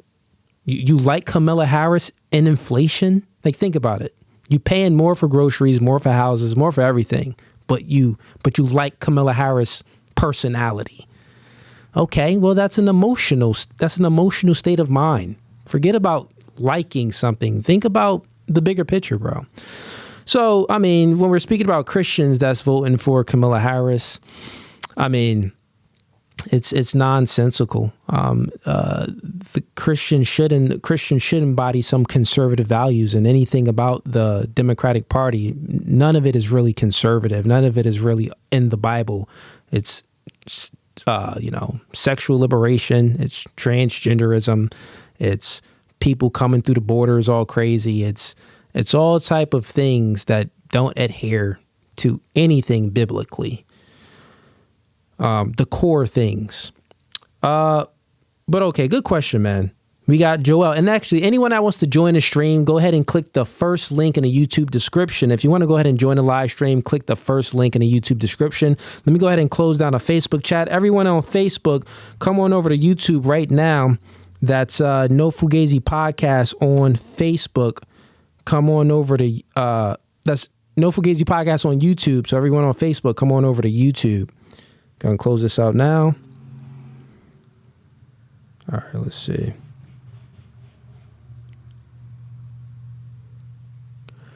All right. Pappy, I see you in here. We got 3 people in here right now, but I need your cameras and your video on, cameras and audio on. And I'll bring you on up and we can have a debate about anything you want. We can talk about anything you want. Also, all the live viewers that's watching right now, don't be a ninja watcher, like the podcast and subscribe to the YouTube channel. If you're watching and you're a hater, bro, have some courage and just click the link, the first link in the YouTube description. I'll bring you up and you can tell me why you hate me. You can tell me why you have a different opinion. You can tell me anything you want to tell me and we could have a discussion about it, a debate. So don't be scared because we got a lot of people in here that be shook. Okay, people turning on their camera now. Let's bring some people up. All right, welcome to No Fugazi Podcast. State your name and where you from. How you doing, brother? My name is Jason. I go by the name of FK Glow. I'm just here to support, just to say, shout out my page, FK Glow. I'm a Christian rap artist. Everything that you've been honestly saying through all your videos, I've been watching for a few months, and I've been learning and growing as a man. I'm just thankful. Hey, bro. That's dope. Shout out to you, man. Go follow his page. Support us. Go support him. He support me, so go support him. Hey, got over man over woman over children. Hey, my man, go get the merch too. You know what's up, brother. Have a blessed one, man. Appreciate the support. Right. God bless. All right, let's get some more people in here. Go ahead and click that link, man. You want to come on up, chop it up with me. It's a chill stream. Chill stream tonight. If not, man, I gotta eat, so I'm gonna order this Five Guys and call it a wrap, yo. Send in some super chats. If not, I'll give y'all some time to send in y'all questions and stuff like that. Send in a super chat, or if y'all want to join the stream and debate, I'll give y'all a few minutes. And if not, I'm gonna go ahead and wrap this up. All right, so we got Joel sends in $2. You are doing God's work. Appreciate you, man. We got Trained Servant Enoch. He says, what's your perspective on Hebrew Israelites? I mean, to be honest, I don't really have a perspective, really, because I didn't do too much research about them. They reached out to me before. I know it's many different, denominations, I guess, of Hebrew Israelites. One of them reached out to me and they said that they wanted to come on a podcast, but and I welcomed it. I reached back via email and said, for sure, come on, let's set it up. They never came on. So I don't really have a true perspective on it. Like these are people just like Jews. They think that they are the chosen people. Fine. You know, they're saying that, you know, Black Americans, foundational Black Americans are the chosen people. Fine. You know, that's fine and dandy, you know, whatever they believe. But no hate on them, whatever they're doing, you know, I hope it works out. All right, we got a trained servant. Oh, you just sent in that super chat. I'll bring you on up. Welcome to No Fugazee Podcast, man. Where you from? I'm from Houston, Texas. Can you hear me? I can hear you good, man. Okay, yeah, I'm from Houston, Texas. I've been following your podcast for some time. I hear some clips and things. Most of the stuff you say, I'm 100% in it. I'm agreeing. And I think my thing is with you is I don't think you realize what you believe. Because a lot of the things that I've come to believe and agree with you with about, it's through my spiritual journey. And so, and not through Christianity. Okay. So you said that a lot of the stuff that I believe, or that I say that I believe, I don't really know what I actually believe. That's what you said, right? I don't think you realize the culture that you actually embrace. Okay. So you don't think that's why I put in the super chat. I said, what's your perspective of Hebrew Israelites? So what's your perspective on that? I just said, I don't really have a perspective on it. I haven't really did too much research. All I do is know that, correct me if I'm wrong. So I'll just let you know of the little things I've seen online of what I've heard. What I've heard was it's a group of people that, you know, they're strictlers on the Bible. And they believe that the foundational Black Americans are the true Hebrew Israelites, and they back that up with certain scriptures in the Bible where it says that, you know, you're going to be scattered across the globe and you're going to be enslaved for hundreds of years, and, you know, things like that. They use to validate, you know, their stance. That's my perspective on it. That's kind of all I get from it. Okay. Educate me though, brother. You know some stuff. Let me know. Well, I mean, that's pretty much what most people know about it that even know anything about it. Okay. I've found that most people that when you bring up that term Hebrew Israelite, they immediately think that they're racists. And I would admit there are some groups of what they call Hebrew Israelites that are racist because they believe that like white people can't make it to heaven and things like that. Like it's crazy. I mean, I don't know if that was Hebrew Israelites, but I definitely seen some stuff where it was like, you know, them Black supremacists, they off talking like the white man is the devil and all of this stuff. I mean, it'd be funny, man. And it's a contradiction to one passage in the Bible. I can't remember the passages, but pretty much where, you know, Jesus says, like, you know, if you repent and baptize in the name of Jesus, and, you know, anyone can make it to heaven. So with that being said, it's like, so I look at it like this, right? Here's my perspective on it. If I'm looking at that part, when people are speaking about chosen people, my first thought is the Bible speaks about chosen people, right?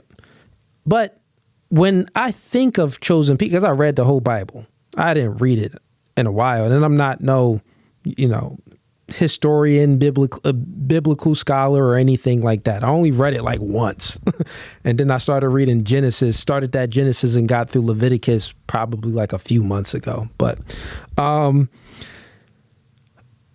you know, so you got the Old Testament and you have the New Testament, and you have in there where pretty much the gist of it is, as long as you repent and you're baptized in the name of Jesus and you're filled with the Spirit of the Holy Ghost, you can go to heaven. Race and chosen people have nothing to do with it. I do know when I read it though, and they're speaking about chosen people, that's to give it some context, like when they're speaking about a group of people, like these people are, they should embody good moral characters, because there's many passages in the Bible where God was like, burn that whole town down. Like they're doing degenerate stuff, take over, kill all of them. And Moses had to wait like 40 years to build up the courage to even do it, where the next generation had to do it. So it was always where it was like to give a narrative, I think, when you're telling a story, because the Bible is a story. So to give a solid narrative and some understanding, you have to have like a main character almost. There's many main characters, but then you have to have a group, like a main focal point. And I think that main focal point was on, the Jews, right? So that's what I think about in the biblical text. Like that was just the focus point, but why would God, that's not bound by time, space, or matter, play identity politics? That don't make any sense if he created all of us in his image, you know what I'm saying? So then why would God play identity politics when it's like the rational thinking of me would say, why wouldn't he judge us based off the context of the content of our character instead of how we look? So, I mean, even Martin Luther King said that. But you get what I'm saying. So that's my perspective on it. I don't really have. I get what you're saying. Okay, go ahead. And so let me know your thoughts. Say many times in the Bible, the Creator, he demonstrates how he does prioritize, your integrity, if you will.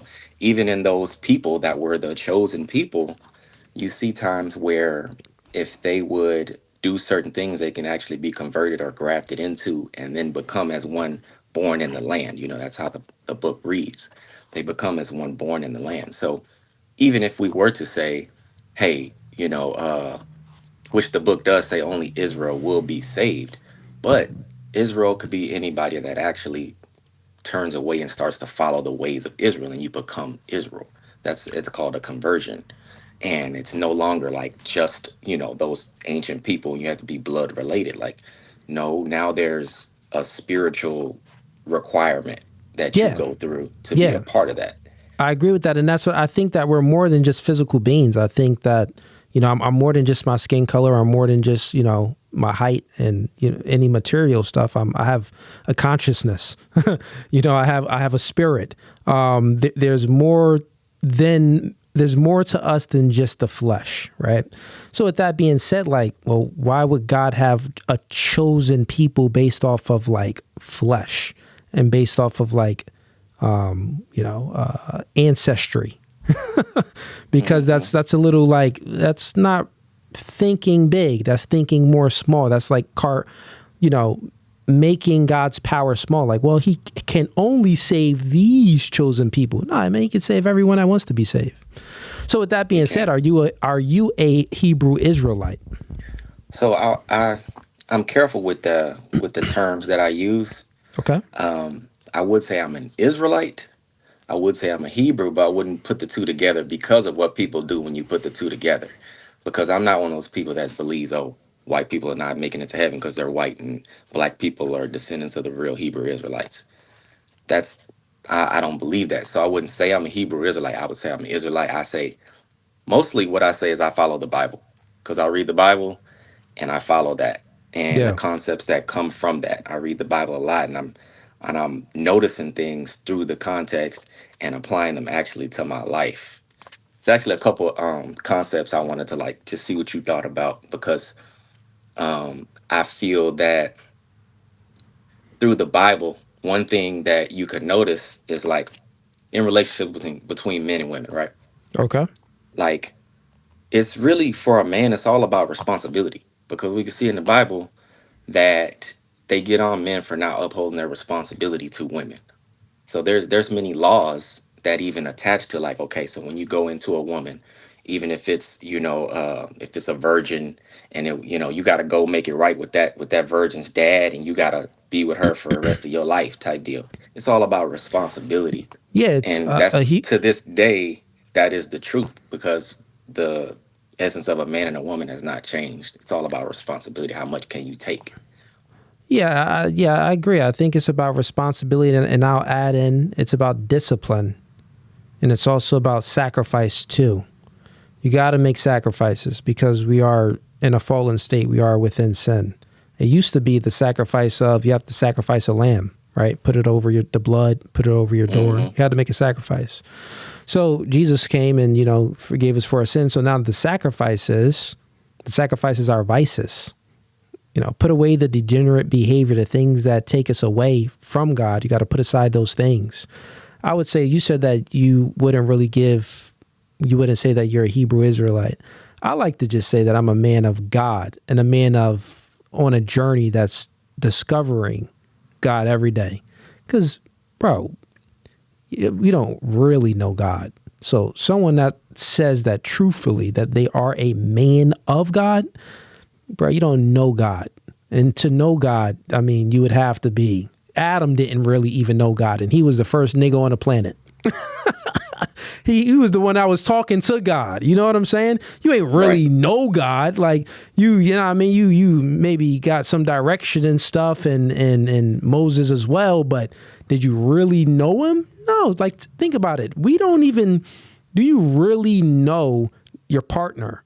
Like really know your partner? Like, we don't even really know human beings. You think we're going to know an entity that's beyond time, space, and matter? We don't really know. So we're always on a journey, and we're always trying to, don't think you know everything, have an open mind. But also I think if you have an open mind and you're on a journey of discovering truth, because God is truth, you'll be all right. You'll get to something. You'll still make mistakes, bump your head, you'll fall, but at least you'll learn from those mistakes if you're on that journey. But the thing is, when you get off that journey, when you're in a state of despair, you're in a state of hopelessness. You're in a state of like, man, I don't know what's going on. Like I can't find any way out. That's when the devil got you. That's when you just got by the devil in a state of despair. Yeah, I saw that when you had that exchange with that guy. He didn't want to give up the booty. Oh yeah, the gay guy. Yeah, man. And I think he is in a state of despair. That's the sad part. That's the part where it's like, bruh, like you don't want to stop. Call that a stronghold. That's a demon. That's what that is. That's a demon. That's a demon right there. Like think about it. We all still sin in some way, right? And even when we do the small, I would say me. Even if I do the smallest sin, I mean, even a sin could be. Maybe you didn't speak to that person in the best way you could speak to them so they could really understand where you were coming from, and you hurt their feelings to a degree where it's no coming back. That could be like... See, now that's covered. That's covered. What'd you say? You should know that. If you got the Leviticus. Well, wait, that's in Deuteronomy. That's in Deuteronomy. That's one of them. The blood covers sins that are like not willing. From Hebrews 10:26. It's got to be sins that you willingly do after you already know better. So if you slip up and sin like on accident, it wasn't something you willingly did. No, that's covered by the blood. Yeah, but what I'm trying to say is I agree. The unwilling sins that I'm saying that we do, we still feel bad. Like, because if you have a moral compass, you still feel bad. You feel what I'm saying? And if you could still feel some shame, then that's when I think that you're still on that path, on that journey to finding God. But it's at the point where you don't feel shame, right? When you're having anal sex with another man, you feel no shame. You're stripping on a pole, you have an OnlyFans, you feel no shame. You're cheating on your wife and all of these things, but you feel no shame. It's like... That's another thing I want to talk about, too. It's like, if you don't feel no shame, you in a state of despair, it ain't no hope for you. The devil got you. Like, if you're doing some things that's immoral, you should feel some shame. And I think if you feel shame, there's hope for you. Yeah, and if you don't feel shame, that means you're in a deep, pronounced state of deception. Like, you've been duped. Like, that's when the devil got you, bro. You're completely convinced that what you're doing is okay. And so you're just going down that road and claiming that, and it's like, it's over. Yeah. It's like, you just lost. For sure, man. But yo, good convo, brother. I'm going to go ahead and let you go get to the super chats. And if we don't got no more callers in here, I'm going to go ahead and wrap this up, man. But blessings to you. I appreciate the support. Anything you want to shout out? All praise to the Most High Yah. Hallelujah. Hey, blessings. Have a good one, man. All right, chat. Let's see here. Where we at? Got some super chats in here. What topics should I focus on to gain knowledge? What topics to gain knowledge? That's a broad question because knowledge is broad as well. And who is this? Tataleo. I think, bro, I'm probably jacking your name all up, but Taleo, that's what I'm calling. I'm telling you, Tat. Okay, Tat. So what topics should I focus on to gain some knowledge? Good question. I'll try to make it concise and package it up for you. One, you want to focus. Here's the thing, because you're talking about gaining knowledge. So the conscious mind is scattered. So you want to be more centered. You want to be more linear thinking. You want to think with a purpose. So one, you want to be more organized with your thinking. You're not going to be able to gain any true knowledge if you're not organized with your thinking. So ways to be organized with your thinking, you want to start with self. So start with self. You want to be more disciplined and make sacrifices. So you have to do the things that you really don't feel like doing. If you could do the things that you don't feel like doing that you know you need to do, you'll be more disciplined. And then your mind would be less scattered and will be more focused. Because I could tell that your mind is scattered just by your question. You said, well, what topic should I focus on to gain knowledge? Knowledge is broad. What areas do you really, that you want to be knowledgeable in? I'm not knowledgeable on a whole lot of stuff. I don't know about gravity and, the things that Neil deGrasse Tyson knows and a multitude of other people. I truly don't understand how it works. So I have no knowledge in these fields. There's politics and some of the policies. I'm not very knowledgeable about all of the policies and stuff like that. To an extent, to the things that I deem as being worthy in my moral ethics, it's like, okay, yeah, I'm knowledgeable in that stuff. Biblically, I'm not a biblical scholar. So I could tell that your mind is scattered, so you need to focus. And ways to focus, you need to be more disciplined. So act despite how you feel. Do the things that you don't feel like doing. Start there. If you can start there, you'll be more centered, have more linear thinking. You'll be more thinking in a straight line. Then you can focus on your purpose. So after you do the things that you don't feel like doing, you'll see a change in yourself and you'll be more focused. Once you're more focused, you'll know like, okay, well, what's my purpose? Every man's purpose is to provide a service. We need to be in servitude. We need to serve, right? So how do you serve people? I mean, you could serve people in many ways. Right now, I'm serving y'all with some content. Right now, I'm serving y'all with my perspective. Right now, I'm serving y'all with some actual truths and some facts throughout this podcast, right? So someone's going to listen to it. They're going to pick it up. They're going to subscribe, and it's purposeful. It's purposeful content because I'm speaking the truth. So I think if you be more linear thinking, you'll be able to find your purpose. And every man's purpose is to provide a service. That's what it is, man. But beyond that purpose, of course, you have other things that are purposeful as far as having a family, leaving a legacy and things like that. No one's saying that that's out, but we're speaking about knowledge, right? Once you find your purpose, you'll know where you need to gain knowledge in. So that's what happens. Find a purpose. So let's just package this up, right? Be more disciplined. Act despite how you feel. Do the things that you don't feel like doing. Be comfortable with being uncomfortable. That's going to make your mental less scattered and more linear, straight line thinking. After that, the byproduct of that, you'll be more focused. If you're more focused, you'll be able to find your purpose and find your purpose of where you're going to be of service. Once you could find that, then guess what? You know what you need to have knowledge in and you apply it to your purpose. I think that made sense. A lot of sense, actually.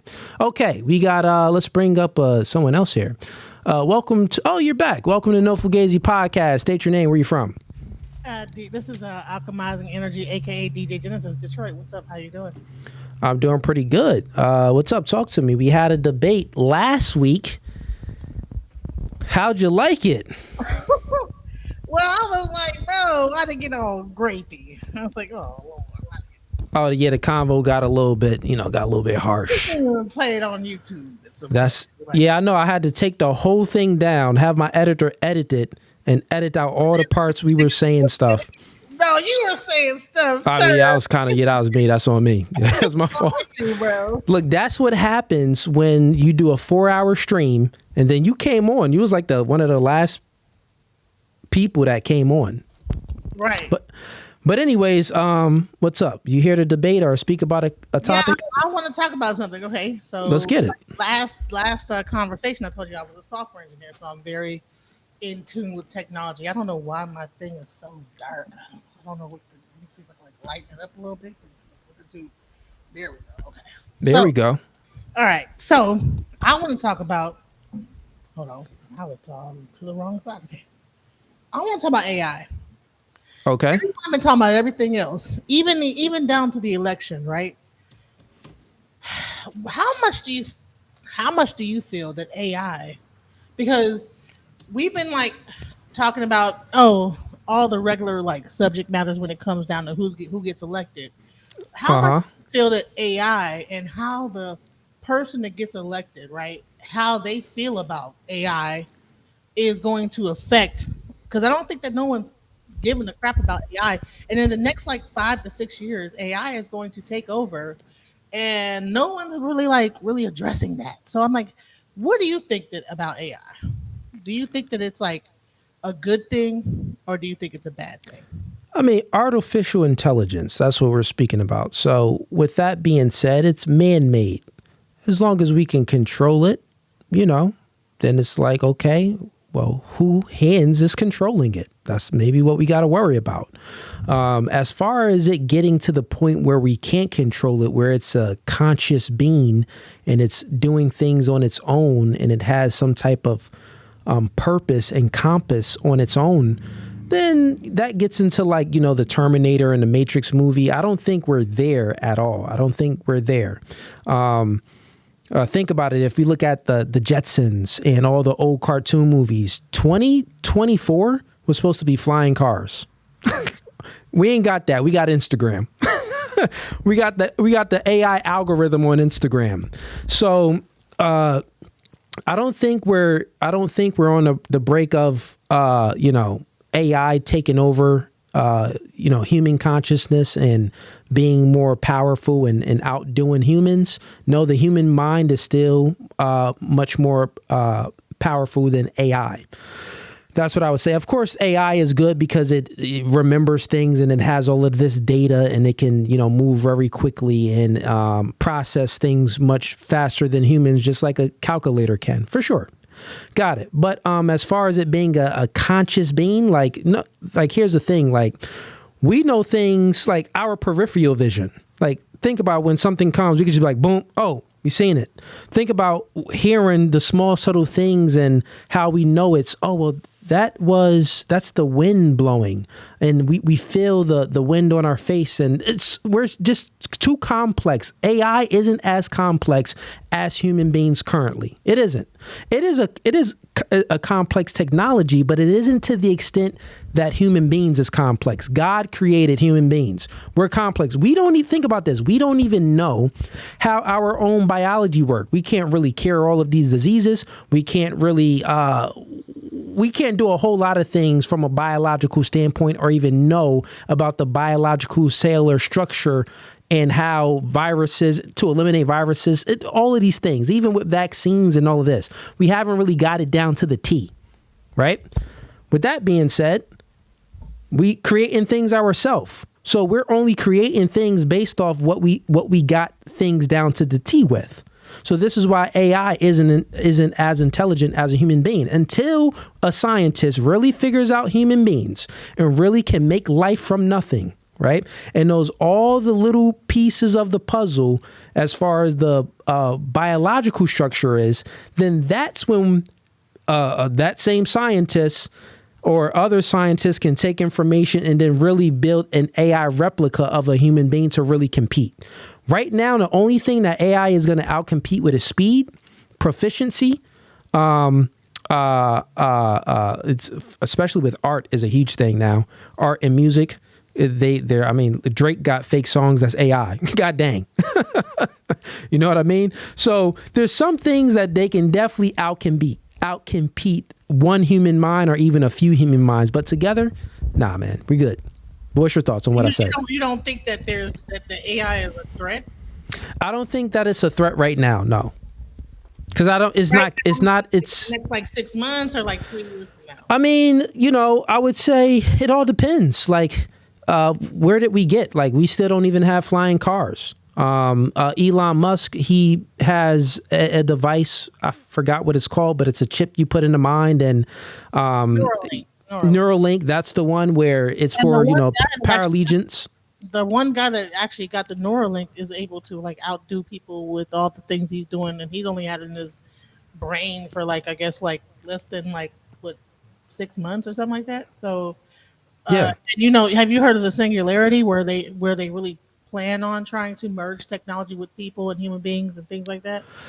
Yeah, I mean that's cool. He can like, you got to think about the human mind. Human mind is out process quickly. So out process us. Yeah, he's able to like use Neuralink to like do this. I think what the word is in video gaming, but I don't know what it's called. But it's a thing that they do in video gaming that allows them to like quickly like do certain like tasks, maneuvers, tasks, and stuff like that. So, but here's the thing: is that I believe that AI is a huge threat. Why? Because it's going to replace human beings' jobs. Okay, and there was a website at one point called "Is Your Job Going? Will computers like replace you at some point?" Now, like back then, there was a lot of stuff that no, it won't be replaced. But now, if you go on that website, it almost like everything will be replaced by computers or robots.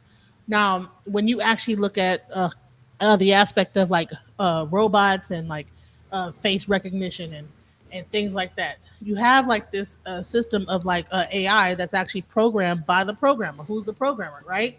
Mm-hmm. And their thoughts, and they're going into this database and finding everything on the internet, which is kind of skewed. Do you think that's going to affect especially African Americans in the future? I mean, you got people coming across the border affecting people.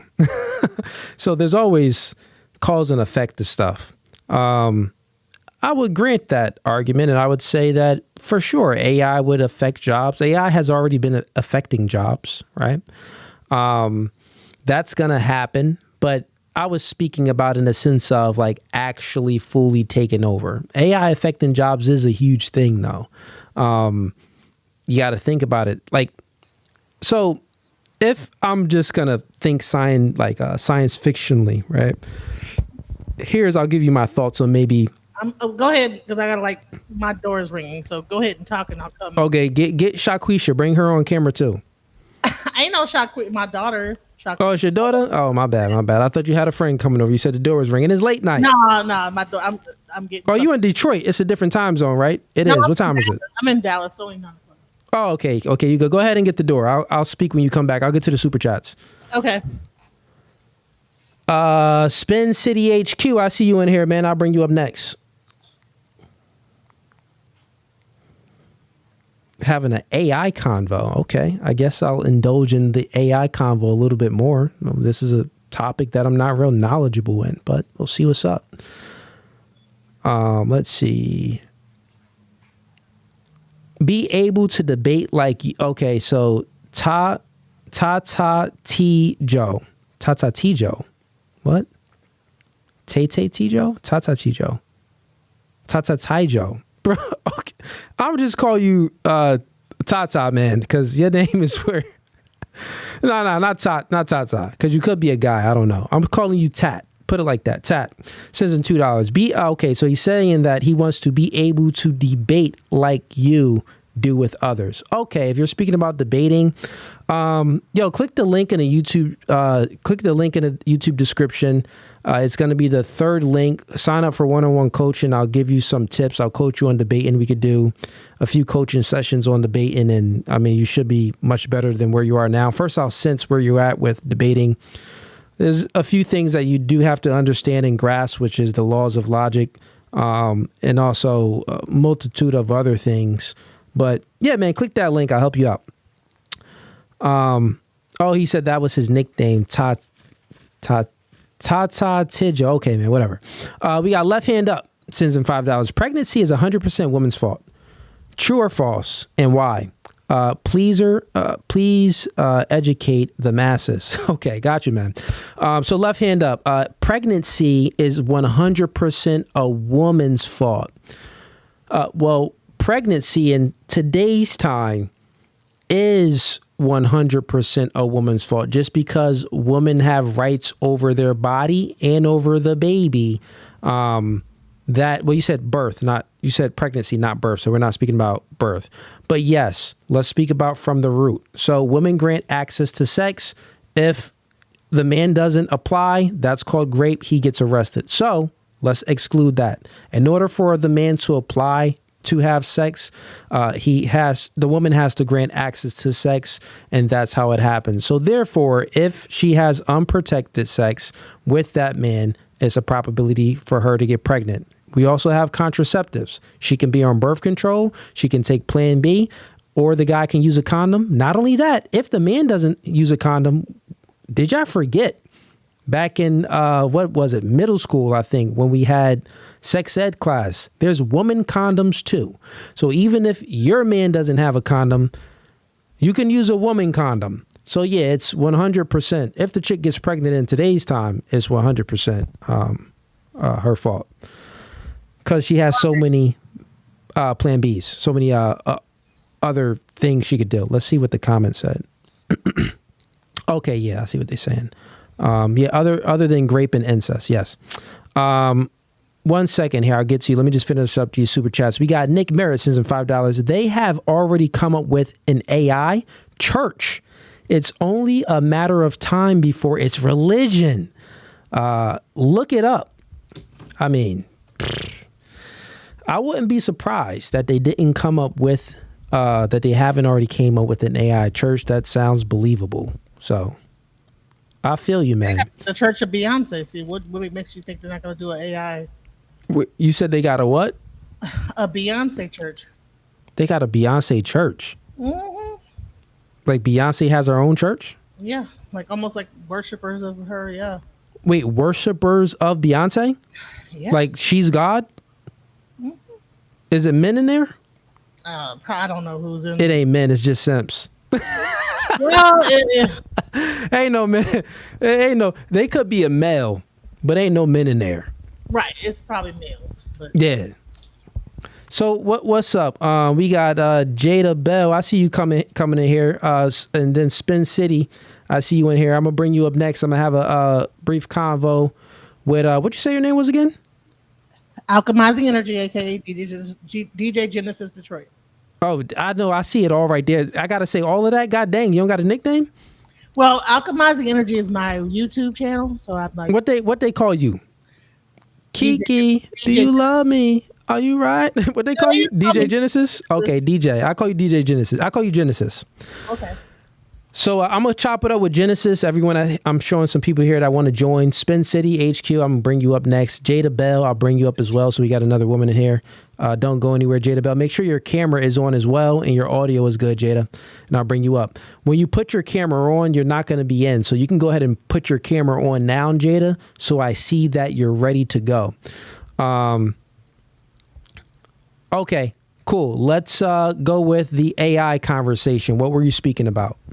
So when it really comes down to it, you have like this, you have really Elon Musk kind of like driving the whole AI like ideal. Well, in America, but thinking about going to Jupiter. So I don't know exactly what the plan is to like let AI like using AI and maybe like putting consciousness into it and then shipping it off to another planet.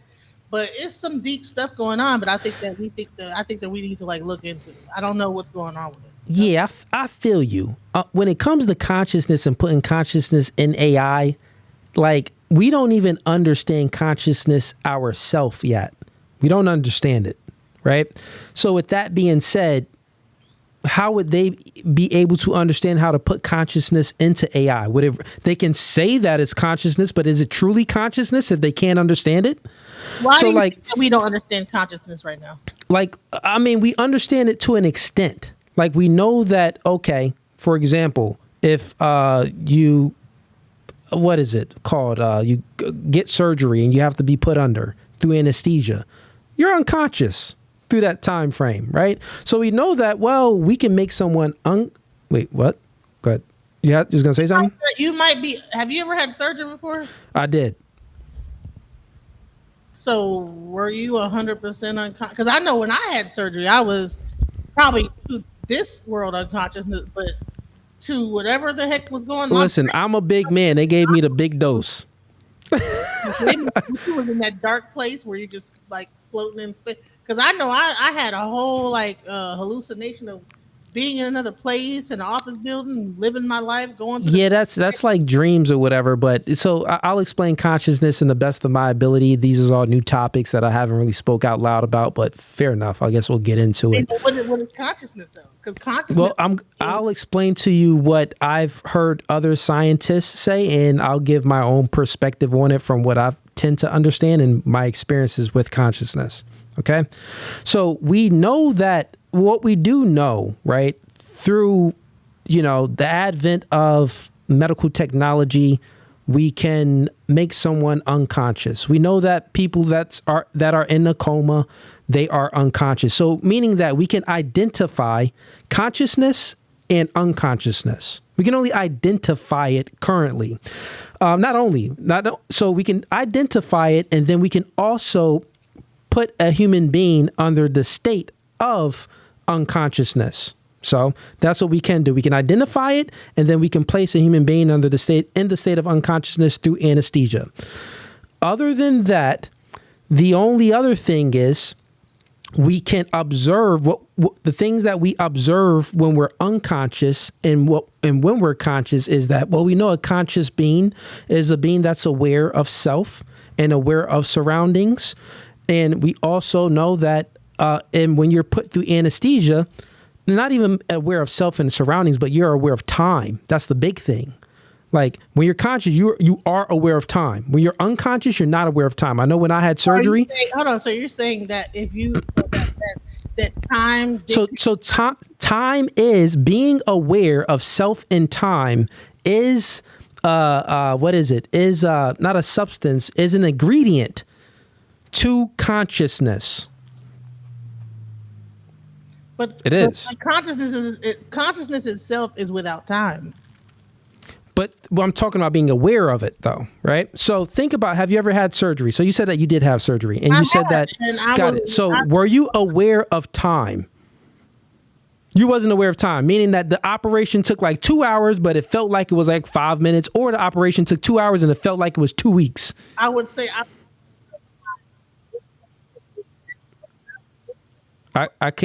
I can't hear you. Your audio went down. Oh, okay. I would say I was unaware of time in this realm, but whatever realm I went to in my mind, you was aware of time of that realm. Got it. So, and then we can speak about it from forget about what anesthesia does with consciousness. When we sleep, are we really aware of time? No, you be sleeping. Sometimes you be like, nigga, I would felt like I was sleeping forever, but it was only like, nigga, 2 hours. But the dream might have had a time frame of its own. So what I'm saying is when it really comes down to being able. Well, that's what I'm saying. Consciousness. Hold on. When I say this, is that people. Listen, the powers that be that are running this whole thing have a lot more bigger technology. They're like light years ahead of us. They planned and replanned way above. They're just slowly eking it out to us. We have no idea where they are in their consciousness and technology, right? So what I'm saying is that we might think it's impossible. Let me just show you the reason why I know that that there possibly might be a thing where they could take consciousness from a human mind and put it into a. Let me show you why. Okay, go ahead. One, Vanilla Sky. When did the movie Vanilla Sky come out? I don't know. It was a while ago. 1994. Okay, go ahead. 1994. In that actual movie, it was about a company that you would go to before you passed away, and then you would take your consciousness and put it into some kind of machine, and you would be able to like with you made like a contract, and when you die, you would put your consciousness into like some kind of machine, and it would like be freezing your consciousness for a later date for a later physical body. Right. Okay. Yeah, I remember Vanilla Sky. Yep. 1994. Now, right now in that movie, they had a whole table that was like a touch screen in 1994. That was okay. Now, not until recently. So back in 2000, they came out with the Microsoft Surface. Then in like about like 2009, they came out with the actual touch phone, made it smaller, right? Got it. So you're saying like in the movie, they actually had touchscreen stuff. So touchscreen was already out in the early 90s, but then it finally got to the consumer much later.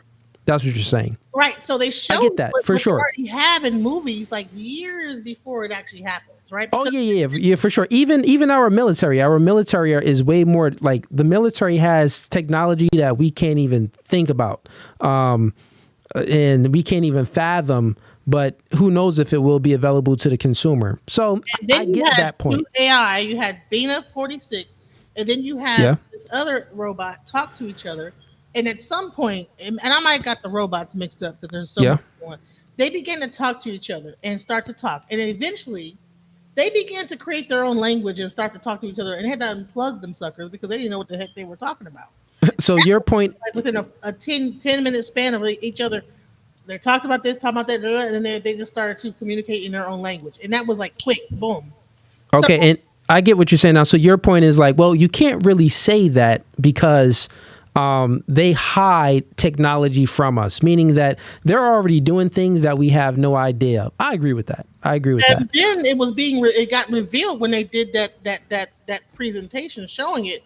They had to hurry up and pull the plug to like not let us know that it had gotten. So you have AGI, you have AI, you have like the singularity when they talked about the singularity and there was like an actual timeline to where computers will be able to like surpass the human brain processing speed, and I think that we're pretty much almost like. You think we're there? 85% like there. And Fair enough. Listen, good convo. The convo that I haven't had on live. I mean, I have these convos with my boys. You one of the homies, but good convo. I'm gonna bring some more people up. I'll definitely invite you back. I do these Sundays. I'm doing one this Sunday, and then I'm doing another one next Wednesday. I enjoy these convos when we're just chopping it up and talking about things that aren't related to politics or dating and relationships. So. But cool. it is related. Thanks to for the politics. convo. Hold on, let me just say this. It is. Well, let me show you. From a macro level, yeah, I get what you're saying. No, yes. Micro level. Micro level too? Oh, okay. Go ahead. So y'all are complaining about women and then bump this, and y'all don't like these women do this. Now you have more men when these robots come out trying to date robots. That's going to be one. Well, yeah. Okay, I see what you're saying.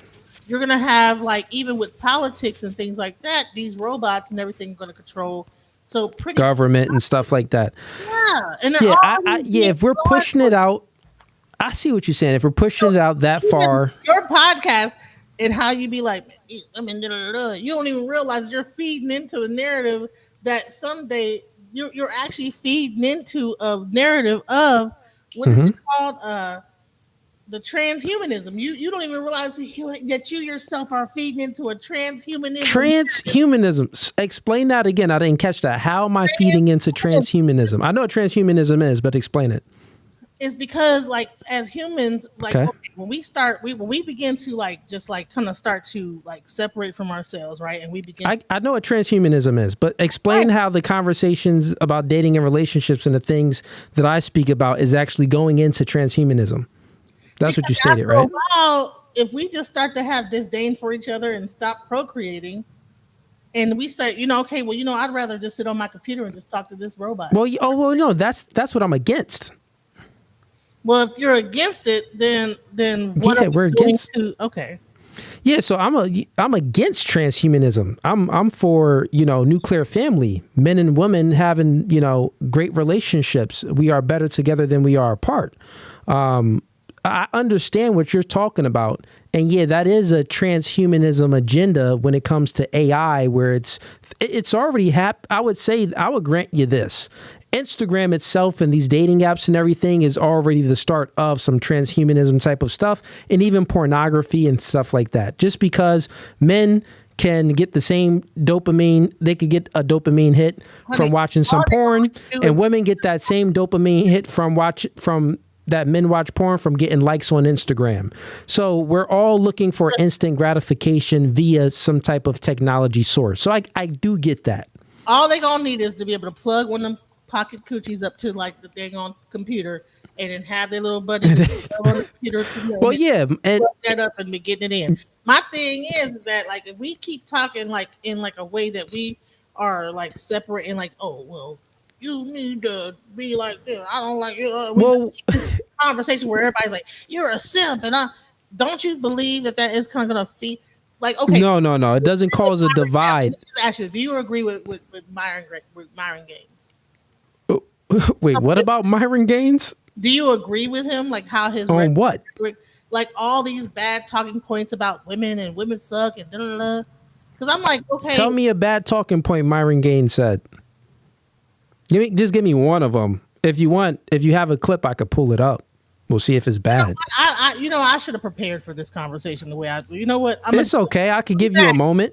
I'm going to come back because I was not prepared, but I was really trying to hit on the AI. But when I come back, I'm going to have all that stuff. All right. Have it prepared. Have the stuff prepared for Myron Gaines that you stated, and he has bad talking points. I'll tell you this, right? In regards to this podcast here on No Fugazee, we speak about male and female intersexual dynamics, right? Meaning that men and women aren't the same, but we are better together than we are apart, right? Okay. With that being said, there's going to be conversations that can be taken out of context if you don't get the full convo, if you just look at the clip instead of watching the full episode. Men lead, women follow. That's just the facts. If it switches, that's when it gets into transhumanism. I'll repeat. If it switches and women are leading and men are following, that's when it gets into transhumanism, because then, okay, women are leading. Women, generally speaking, they don't want a man. They don't want a man that's docile, that's weak, and that they can boss around. They want a leader. Generally speaking, they want someone that they can rely on, someone that they can give some guidance. They want a man that's competent. Think about it. They want a man that's better than them in usually all regards. Do you really want a man that's just like you, or you want him better than you so you could be in love with that nigga? Like, are you really gonna respect him and admire him if he's just like you or below you? Yeah, of course not. Okay, so think about it. But guess what? We will. This is why men lead. I will. You won't do it. You can't respect someone beneath you, but I can respect and love someone beneath me. Guys that were beneath me, however, this didn't turn out right. So that made me. But that's what I'm saying. So that if you have a man that's beneath you, then it's not a good thing. So it's not that I haven't even tried to do that. I have, and it ain't really work. It wasn't a good thing. And we speak about here it comes from a biological standpoint. Women aren't built to lead. You don't even want to lead. So with that being said, since you can't just draw that conclusion just because I said that I've dated that. No, the conclusion that I've drawn was that. From what you said that you don't want a man that's like you or beneath you. You want a man that's like kind of doing better than you, maybe even a little bit smarter, maybe making some more money, maybe taller and stronger. You want a more competent, you know what I'm saying? You want a man that you can respect and admire. You just admitted that if he's maybe even on your level or beneath you, you really wouldn't respect him like that. I would say this is that each gender has its own lane. You know what I'm saying? One lane correct gender roles beneath or lesser than the other. You know what I'm saying? So well, it depends on if you look at beneath. I'm not saying beneath as lesser. Beneath is lesser. No, I'm not, but that's not the standpoint I'm saying, right? What I'm saying in regards to like a woman isn't lesser than a man because the man needs the woman to bring forth his legacy. So is she really lesser? No, she ain't really lesser. But then there's other areas where if you're gonna say beneath, a woman wants a person above or beneath, or bottom line is, I would want a person that is on my same level in his, what I would say. But Genesis, and the things that matter to you, the leadership. Why, if a person that was above me, right? Let me just like this, okay? So I am what you would call a BBW. I'm an overweight woman, right? A man that would be above me probably would not feel like I was adequate, right? So I would want a person that at my level that would appreciate me at my level. But if I try to date outside of that, then it's not going to work out. Okay, I see. Well, your standards is a little bit. Oh, I understand. I mean, say, well, you need to do, and try to but my thing, but if you're the right partner, then they bring you up, but it's not like a thing where they're looking down on you. I don't want to be with someone that's going to look down. I got it. Yeah, that's not the point that I'm making. So abusive relationships start out when one person looks down on the other. Oh, now you're saying abusive. It becomes abusive. Like if I look down on my partner, I'm going to become abusive to that partner. Got it, Genesis. So listen to me real quick. Listen to understand, not to respond. So don't get triggered by the things that I'm saying, because you got triggered at one time when I said that, you want a man to lead, you want a man above you, stuff like that. So just listen to understand of what I'm saying. I'm going to break it down for you. You admitted that you want a man that's either that's not on your level. I said that, would you respect a man and admire a man if he's like on your level or beneath you? Could you really respect them? And I'm speaking about certain specific things. And I said that competence, I said strength, I said height, I said, the finances. You didn't say all that. You did not say all that. I did say all of these things. I said, you want to be taller, stronger? I did say these things. Hold on. If he's on my level, yeah, cool. But lower than that, no, I wouldn't want someone. Well, think about that, right? So, but we're speaking about leadership. So now we're getting somewhere. Let's just speak about your level, because I would say that, quite frankly, you're a woman that you understand standards. You understand that you're not going to shoot your shot with, an athlete, or shoot your shot with a dude that's really out there getting it, because you wouldn't qualify. And I respect that you understand your value and that you understand the type of men that you can get. So with that being said, I'm saying that men lead. I can't get them, but I mean the how I can get them probably would not be that long. Okay, yeah, you could get them recreational use only. Yeah, I know they can. I won't be able to get them like but it ain't gonna be like getting them. It ain't gonna be long term. It's gonna be short term. Yeah. With that. So Genesis, this is what I'm saying, right? So let's just think about it. I said that men lead, women follow. The reason why men lead and women follow is because that you won't accept the man that's beneath you. And guess what? No woman would. But guess what? I will in those regards. I'll accept the woman that's shorter than me. I'll accept the woman that's weaker than me. I'll accept the woman that's less competent than me. I'll accept the woman that's making less money than me. And guess what? I'll still love her and cherish her. You know what I'm saying? I'll still take a bullet for that woman. I'm in a relationship. That's my girl now. Still take a bullet for that woman. That woman is giving me kids. Hold on. But would you cheat on her though? No, that woman is giving me kids. Life is great. So this is what I'm saying, right? Men lead, woman follows, because if a woman is looking down on a man, she's going to break up with that man. You get it? So if a man isn't in position to lead that woman, meaning that he's better than her in certain regards and the things that she's attracted to, right? Then she's going to grow resentment for him and look down at that man. It isn't going to work. So therefore, men lead, women follow, because the only way a relationship can truly, really work, generally speaking, on a mass level, for relationships to truly work, is if the man is competent and he's masculine and he's assertive and dominant to a degree, and the woman admires him and respects him and looks up to him. Obviously, if she admires and respects him and looks up to him, the only way for that to happen is if he's better than her to some degree. Like, do you really admire someone? The man doesn't need to admire the woman. Men don't admire women. That doesn't happen. we don't need admiration to have love. In order for women to have love and respect, in order for the woman to have respect, they need to admire you to a degree. And men, we don't really fully one of the ingredients in respect is, in order for the woman to even get to loving you, she has to respect you first. So in order for the woman to respect you, well, she has to admire you to a degree, and she also has to fear have a little an ingredient in respect is fear. It's a little fear there, meaning that he could possibly replace me. No, not grape. Chill out, Genesis. We're not talking about physical abuse and stuff like that. We're talking about replace. You got into that. Yeah, but anyways, Genesis. Listen, good convo. Men lead, women follow. I'll have you back on next time. I'll get some more callers up. Okay. All right. Talk to you soon. Have a blessed one. See, man, chat, we do it live. I mean, good convo. Talked about science and stuff like that. That's cool. All right, let's bring up, I got no filter. I see you in here. Where did Jada go? She had dipped off. Well, let's bring up Spin City HQ, and then I got no filter. I'm bringing you up next. Welcome to No Fugazee Podcast. What's going on, man? Hey, what's up, bro? How I sound this week? Hey, man, you sound good. Welcome back, brother. All right, welcome back. The thing is, I came here to talk on the AI thing. I've been an AI expert for the last 2 years. And, Talk to me.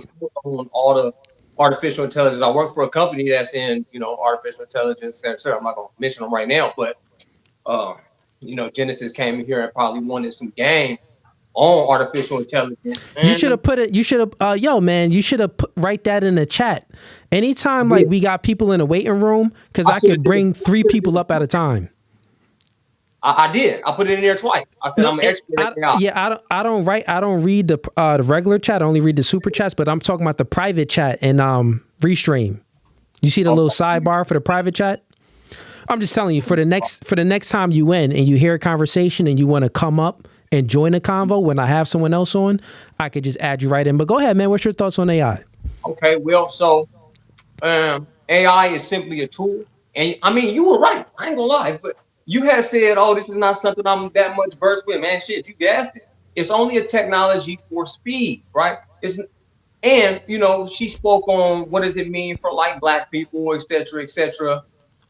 The fear-mongering side of artificial intelligence is to have the elite take off with it, and so that, the consumers, we don't have it. Yeah, just don't use it. So they'll fear-monger. Oh, this is Terminator. Oh, this is the apocalypse. Oh, don't stay away from AI. And they're using AI like this, right? Yeah. I help companies create digital clones. Okay, that means I can get you to record your podcast. Man, you got so much content out there. I can take you and clone you. Yo, prize. Yo, I heard of that, man. It'd be you. It was like, Cooley, man. And then I can have you say something completely off the wall. The game is so unfair. And these people are using this at a high level and telling you to stay away from it. Not you personally, but if they telling our people, hey, stay away from this. This is danger. It could be the apocalypse, et cetera, et cetera. So, we're using this as tools. I've been able to create ebooks in a week, right? I've been able to create courses in a day, because the thing that I always say is AI plus AI equals AI. And that means actual intelligence plus artificial intelligence gives you accelerated intelligence. You know what I mean? You can. Fair enough. If you're going to write a book about your life, you can simply feed your large language models such as ChatGPT, Claude, or Gemini your life story. You know what I mean? And you'll feed it this story. It'll say, you could write it in a book like this, and you can say, make it more funny. Make it more relatable. And it's everything's happening like this. It's giving it back to you. It's giving it back to you. Right? And then you can put on your book. It'll tell you a business plan, etc. So yeah, man. I definitely understand what you're saying. And I definitely sense it. I definitely understand about the fear mongering part where, that's always been going on, where they want to try to hold stuff from us, to try to, like, think about it even with guns when we look at it. Like, if we don't have access to that Second Amendment because we want to fear monger, well, guess what? If the government only has it, but the regular people don't have it, they're in full control. We can't do anything at all. We can't even stand up for ourselves. So even when it comes to any new inventions and technology. Now, I think that we should have some access to it. Maybe things should be regulated as well, but I think that the people should vote certain people in that's even going to be regulating the government, so the government doesn't do, crazy things with the technology that's at their fingertips. But yeah, man, good stuff, man. Good stuff. You got anything else for me today? Yeah, I'll just say one more thing about it. Okay. Yeah. We've all been in an AI loop since the 80s. Okay. Video games. You can fight on a video game. It says rookie, intermediate, hard, master. You're fighting AI. Okay. Even up to nowadays, if you're going on your phone and saying, "Hey Siri," you're talking to an AI. If you walk in a house and say, "Hey Alexa," you're talking to an AI. A Tesla is an AI. It is artificial intelligence. It is moving the machine forward based on an intelligent input that a human put in. Yeah. But it isn't doing it on itself. It's still it's still coded with zeros and ones that was programmed and coded in for it to do certain things within this certain frame of work.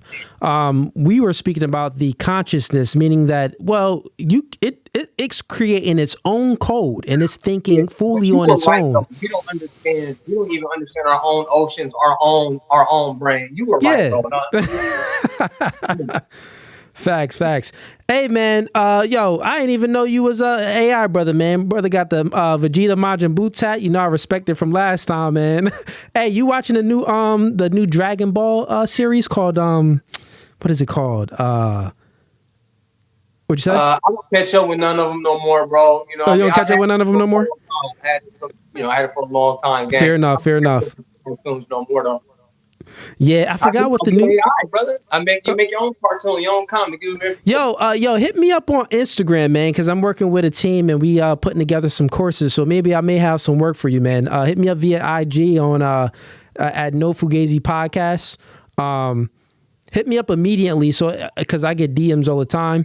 So then I could do it right now. So then I know I could just hop in there and accept it, and then we could chop it up later on. Okay, man. There you go. It's sent to you, my dog. So hey, brother, you can test my wisdom some more, but what you want to know and what the team is doing, I'll definitely be glad to help, brother. Trust me. I may have some work for you, man. But yeah, appreciate the call and have a blessed one, brother. All right, take care, y'all. Have a good one.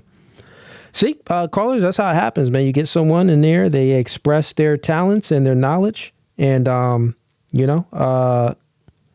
it could be a possible. He could have a possible job, meaning that I'll pay him for his skills. All right, let's see. Well, first we'll see if the skills is valid and they're up to par. But if they are, he'll get paid for it. Okay, Spin City, I'm going in there right now to accept his message request so I could chop it up with him later. Since I am a man of my word, I told him I would. Okay. All right, chat. We got No Filter. Welcome to No Fugazi Podcast. State your name. Where you from? Well, my name is Edward, and I'm from Cleveland, Ohio. And I heard you was in Ohio recently. What city was you in? I was in Dayton, Ohio. Dayton. I don't know too much about there. I know that's where my dad's from, but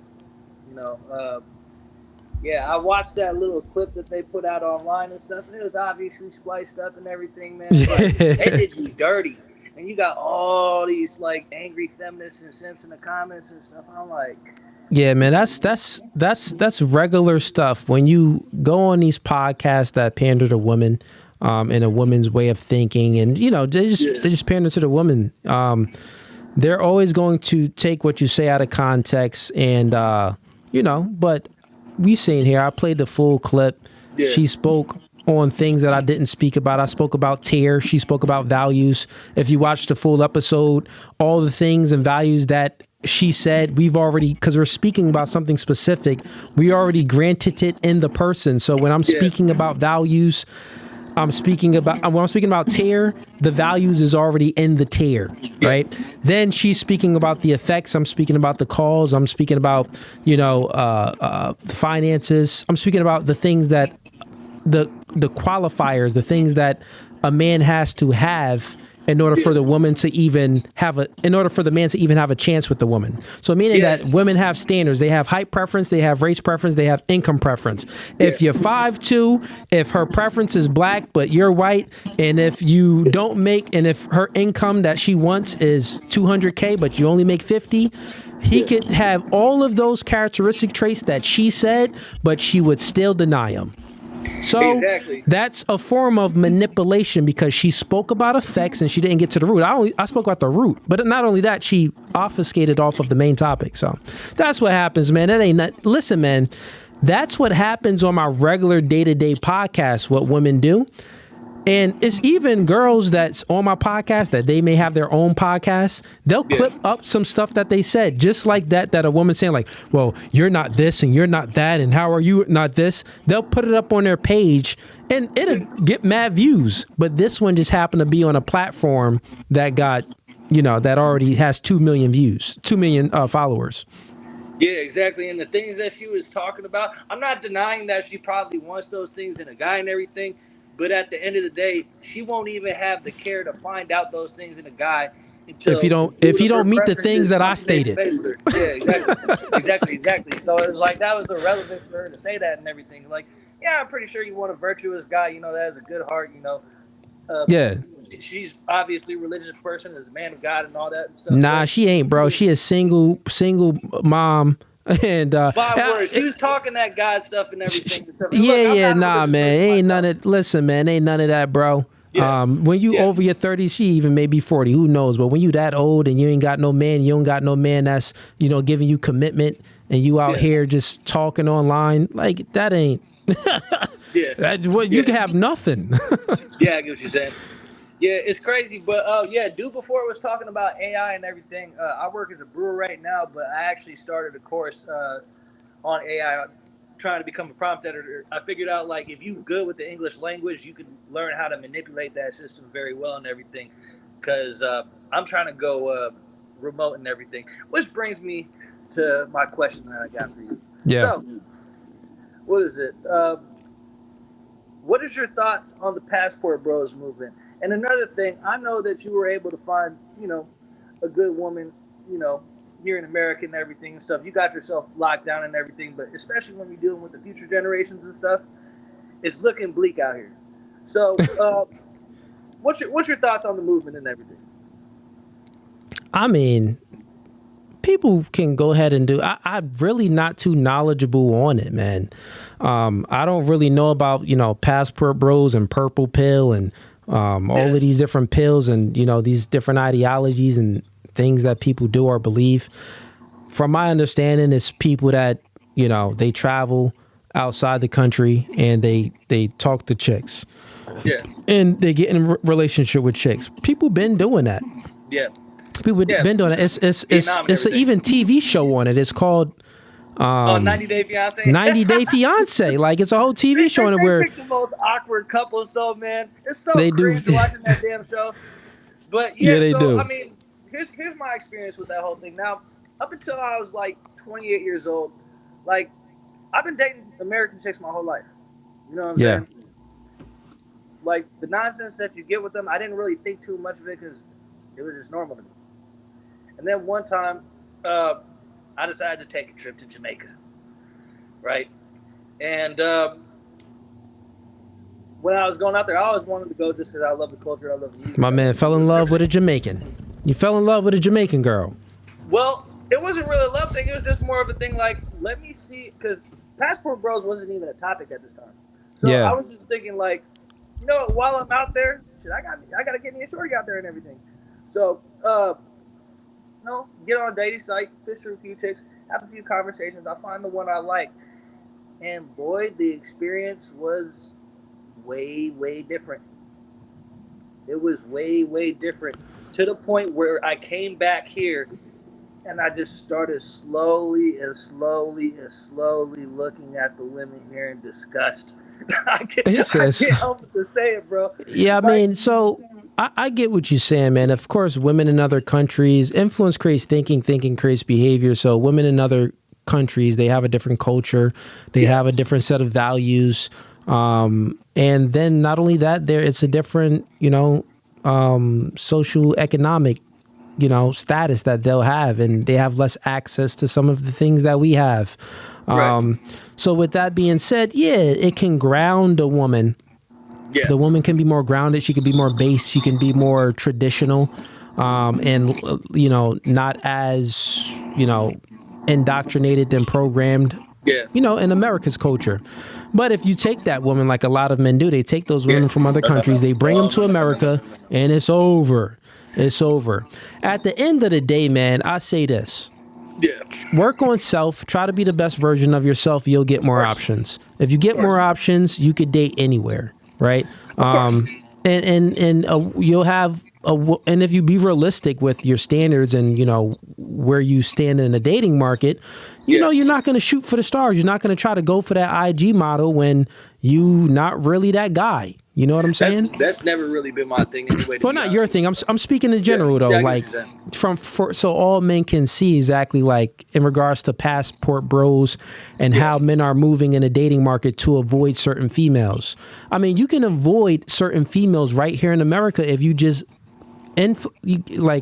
competence leads to accomplishments, which then leads to true, genuine confidence. When you got that confidence, you got options. When you got options, you have an abundance mindset. When you have an abundance mindset, then that's when you have the ability to be intolerant of females' inadequacies. And you're not going to tolerate these promiscuous women or these women that don't want to follow your lead or these women that's a boss babe and claim that they're independent. Yeah. You're going to have options. So you're going to disqualify them and choose a chick that can really get on your program. Not only that, the probability is going to be higher for a chick to truly respect and admire you and follow your program because you're really that guy. So I just encourage men to be their best self. Don't try to scapegoat. Like I have a son. I wouldn't encourage my son to be like, try to scapegoat and go to another country to get a chick well, first work on self. If you can work on self and be the best version of yourself, if there's still no girls around, okay, but I'm sure you'll be able to attract some better women. Yeah, and I know a lot of dudes get on that type of thing. They think it's like the one-all, cure-all and everything. It's really not. Yeah. If you're a loser here in the States, you're going to be a loser. Yeah, you're going to be a loser over there, too. Yes, you're going to be a loser over there in Colombia.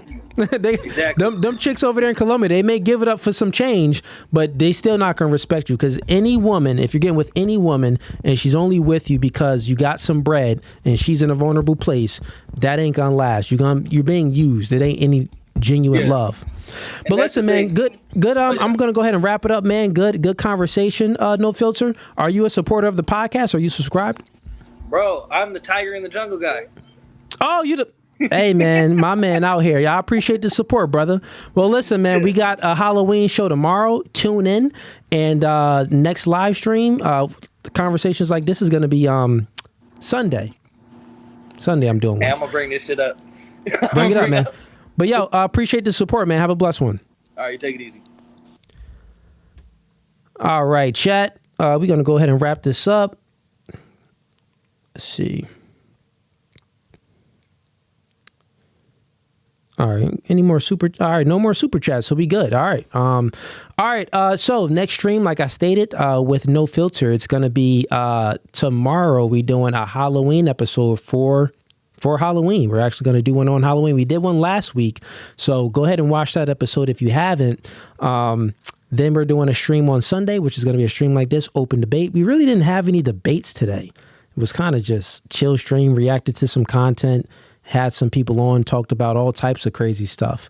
But yeah, without further ado, subscribe to the YouTube channel, like the podcast before you go, and peace. I'm out.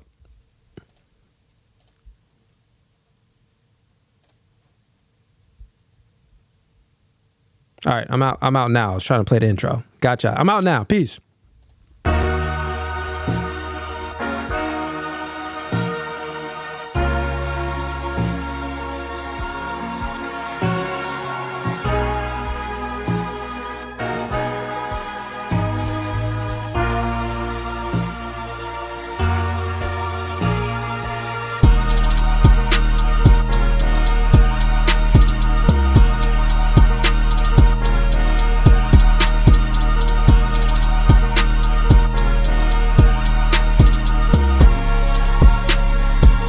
Actually, Gabby, off. You done. And you want to leave too? If this is how our relationship goes, God over man, man over woman, woman over children.